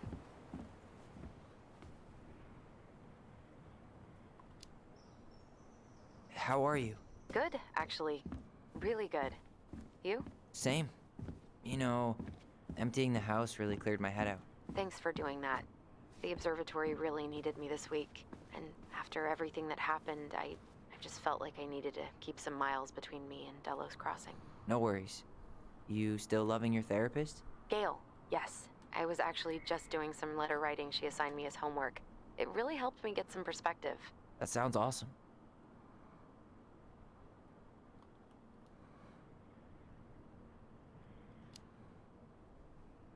Did you see the article I sent you about Tom losing the election? Ah, yes. I saw your message right before derby practice, so I didn't have time to read it. But I did cackle at the headline. Did you picture Tom's face whenever you went in for a block? No, but that is a great idea. Anyways, I'm glad Tessa finally left his ass. Karma is a bitch. How's Juno? Big and full of people, even without tourists. Michael's been writing up rules for the apartment. I need your support against his whole food policy. Just refuse to sign anything until I get there, okay? Okay, but you better hurry. If he gets his way, we'll only have one small shelf for junk food. What? Heresy. I'm gonna need like twice that just for snack cakes after my surgery next month. I know, right? This cannot stand. Okay, I'm gonna hang up now. See you tonight. Okay. I'm gonna take one last walk through the house and then head to the ferry. Drive safe. Pretty sure that's the only way possible in the old Allison Mobile. Love you, Tyler. Love you.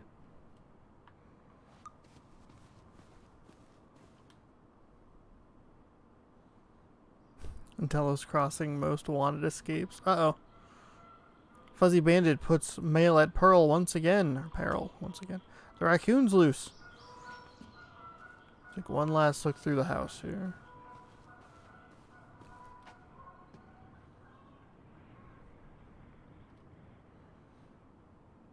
Must be a relief to finally be done with that place. Tyler, no doubt. Traffic's not too bad. I should be back at our place around 4 p.m. Michael. Haha, traffic in Delos. If only if the mailbox bandit escaped. Hey, I'm making that biscuit thing you like, Tyler. Damn, I'm on my way. Probably take out some fire hydrants and stop signs. Michael, don't die. I'll keep it warm. See you in a few. Tyler, smiley face.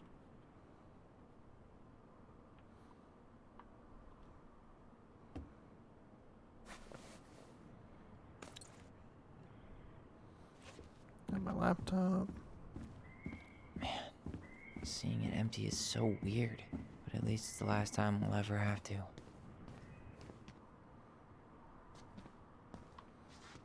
Guess I have to be on the other side. We'll look at those in a minute. Check upstairs real quick. Sounded like I was getting choked up, but I just got choked.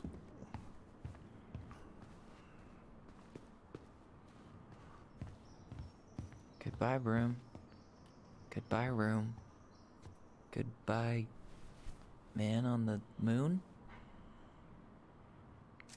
Ooh, we already took the picture before. Alright. I do like the wallpaper.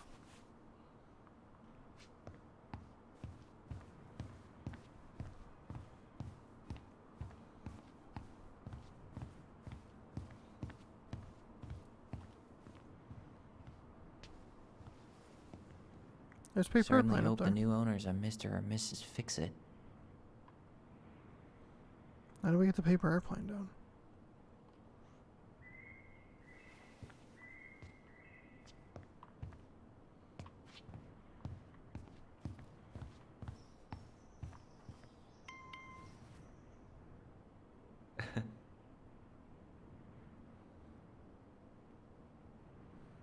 Why is that backwards?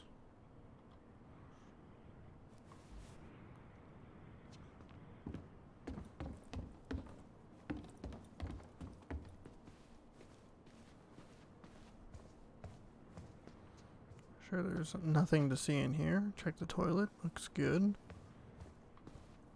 Can't interact with that. Alright. It's fine.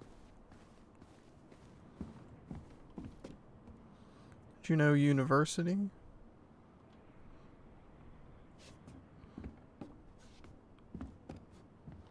Sucks to suck, Thomas Anthony Vecchi.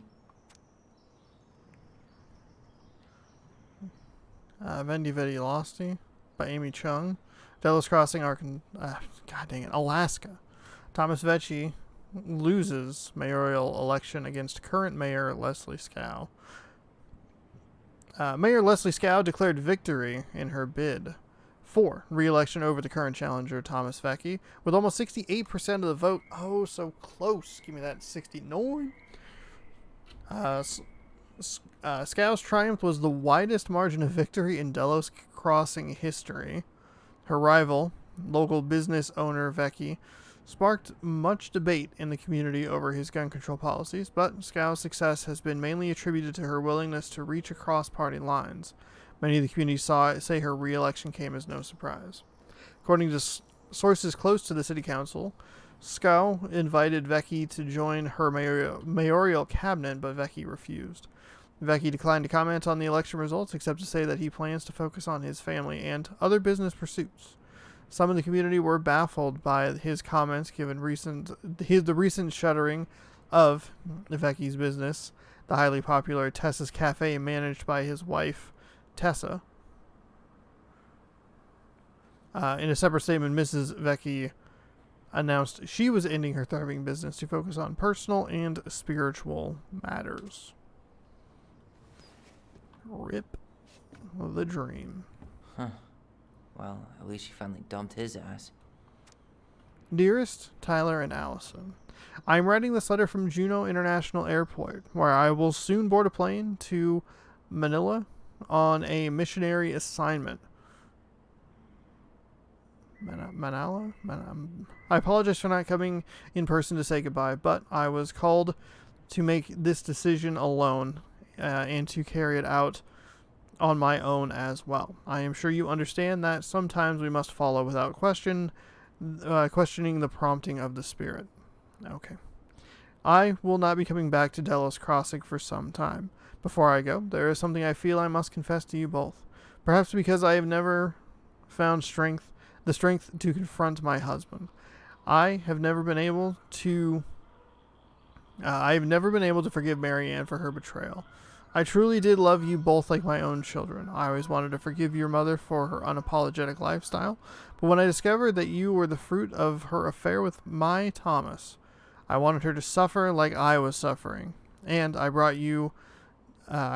down on your house the wrath I never dared allow to unfold in mine. I've been deeply ashamed all these years, and I'm surprised how much better I feel with it out in the open. The greatest thing about the truth is the peace it brings to your life. I hope that you can find it in your hearts to forgive me. You have taught me once again how love will bring you further in life. Something that Mary Ann had been trying to show me all along. Take care of each other always. In his steps, Tessa. I feel like I did not read that very cleanly, but that's alright.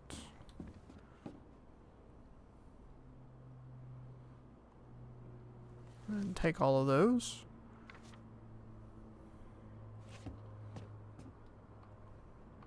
Hey goblins. Word in town is you guys finally sold the house. I came by tonight to help you fix what needs to be fixed, but there was nobody home. Are you gone already? These things change so fast these days. Anyway, you know where to find me if you want me to fix things. If you're still in town, I mean. It's getting late and I'm pretty tired. Oh, and I am sorry for acting like the stupid ass I am. Everywhere I look, I think about what used to be, and I've been trying to do better, but I think it might be too late for an old bear like me. Not sure if this will reach you. It's getting late. Call me if you're still around. Be safe, Sam. P.S. I wish it was easy to fix everything as a boat. Okay, we'll look in here. We'll send a picture to Allison.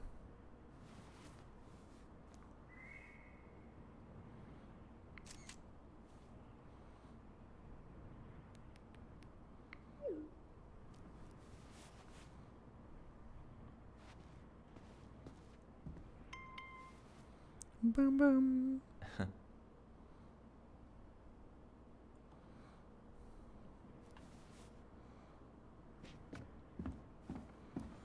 Read that. Nothing in here. Leave the house for good.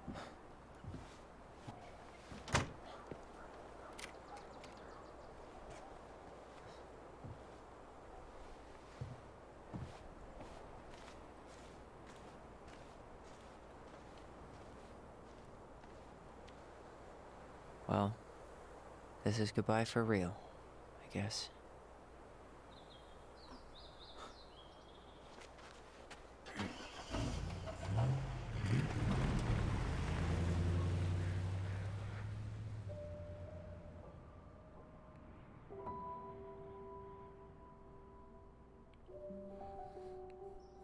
Hey, Aaron.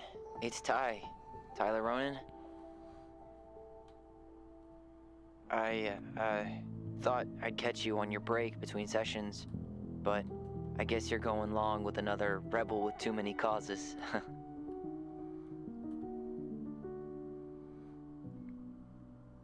I know I haven't reached out since I left Fireweed, but I just wanted to say, well, you were right about grief. About it going in circles. This morning, I was out on the porch staring at the fog, and my mother, she just tumbled right out of me. But it was okay. It actually felt good to remember.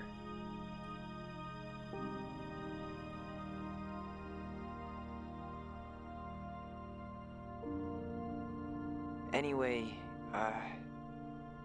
give me a call back if you get a chance. I'll see you around. And thank you.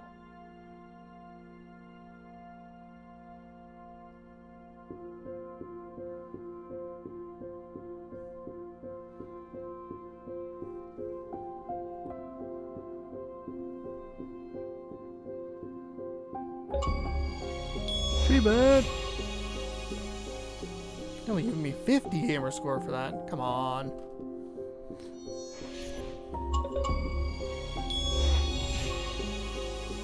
Twins for life. Complete the story with the twins strongly bound together. Interesting. So I guess technically you get 100 regardless. That was good. Honestly, it's probably the weakest of the three. I think it struggles from a pacing perspective, but I think the puzzles are a lot more interesting and a lot better. I really liked that room that we went into, and dissecting all of those was pretty interesting, with the exception of the one that required you to read a bunch of stories to figure it out. But yeah, it's a very good series overall. 3 pretty quick episodes. This one just kind of meanders a little bit too much in the first like half, and then really quickens up the pace at the end in a way that is kind of jarring. Some of the character, the way the characters act and their motivations is a little weird sometimes, especially Allison at the police station. Where it's like, here's this big emotional moment where she's crying, and then 2 seconds later she's like, okay, we're back at it. Like, oh, all right, it's a little jarring, but I think that's just video games. It's something that, for as much as I love it, it's something that plagues LA Noire as well. Just tonal shifts for literally no reason. But very good. I think 2 things. I think going 3 episodes is a much better idea. It was something that helped The Walking Dead wrap up its... It's something that helped Telltale wrap up its Walking Dead series as well, was cutting it down an episode.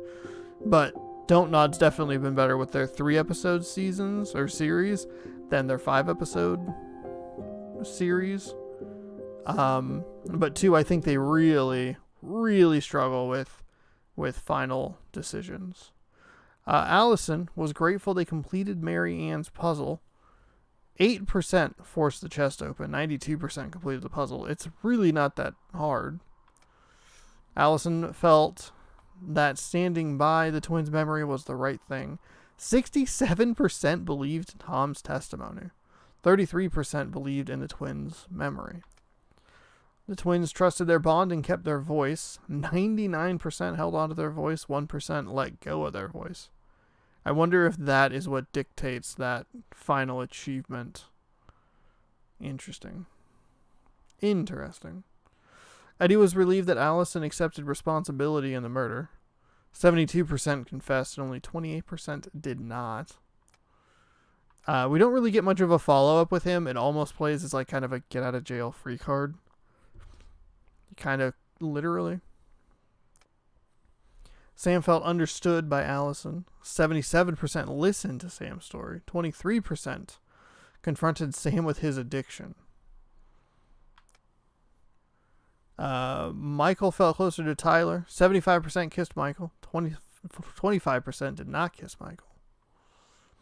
All right. If anyone you struggling with suicidal thoughts or experiencing emotional crisis, you can find help in the resources. All right. International and U.S. Okay. Did you like this chapter of Tell Me Why? It was, 4 stars. I didn't have to rate the other 2, so that's fine. Oh, thank God I can replay and get collectibles. Epilogue. Huh. Alright. Well, what are consequences? Oh, this is just that. Oh, okay. And then collectibles. I missed one. I'm assuming there's an achievement based on it. But there you go. That is the complete series of Tell Me Why. Thank you for watching. If you did, hopefully you enjoyed. Hopefully you liked it. Thought it was good. I like playing these shorter, kind of like story-based episodic games. I played a lot of them on stream. Yeah. So there you go. Thank you for watching. If you're watching this on YouTube, be sure to subscribe and ring the bell, get the notifications. If you like the content that much, you want to watch me play it live, you can head on over to twitch.tv/ShaunosaurusRex to catch it there. So see you later, YouTube, with something else on a different day or however the hell I outro these videos. Bye.